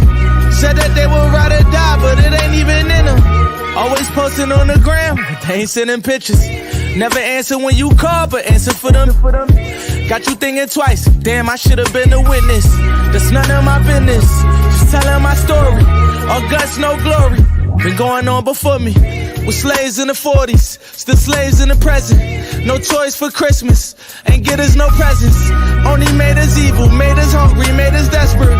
Youngin' in the 9th grade, he got a Smith & Wesson. Grew up with the goons, now he need protection. He dropped out of school, then he got arrested. Lord with a blessing, I just hope he learned his lesson. They told us if we go to jail, we would be respected. They told us if we make a sale, we would run a check-in. Throwing rock out in that field, we got intercepted. Everybody hands up, don't shoot. Mike Brown gets the 21 salute. Black hoodie in my black Tim boots. Kente spirit in my blood like roots. I'm like Kizzy, never need a missy. Make them all dizzy as I lead them haters pissy. Never fall cause I stand for something. A strong black queen who ain't dying for nothing. Black lives matter, here comes the blood splatter. Bodies on the gurney like a food platter. Signs in the air as we gather. I'ma take a knee and it'll never be the latter. I have questions cause we looking for answers. Why you killing off my people like cancer?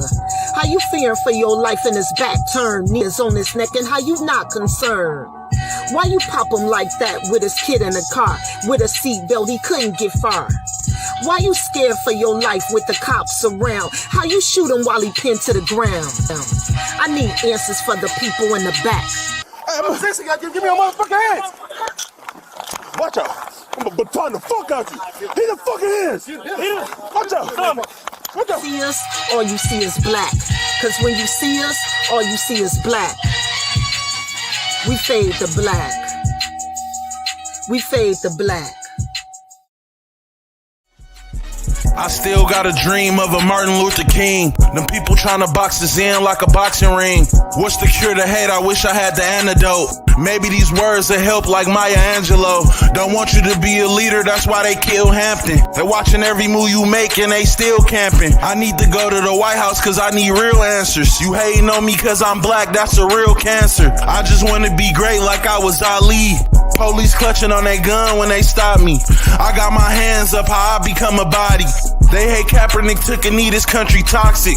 We need to join together, then go make a protest. What about the reparations that they owe us?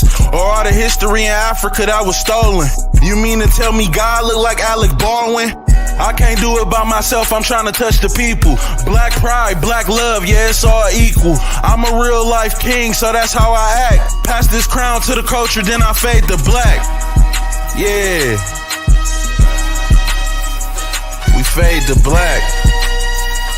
We fade to black. I gotta fade to black.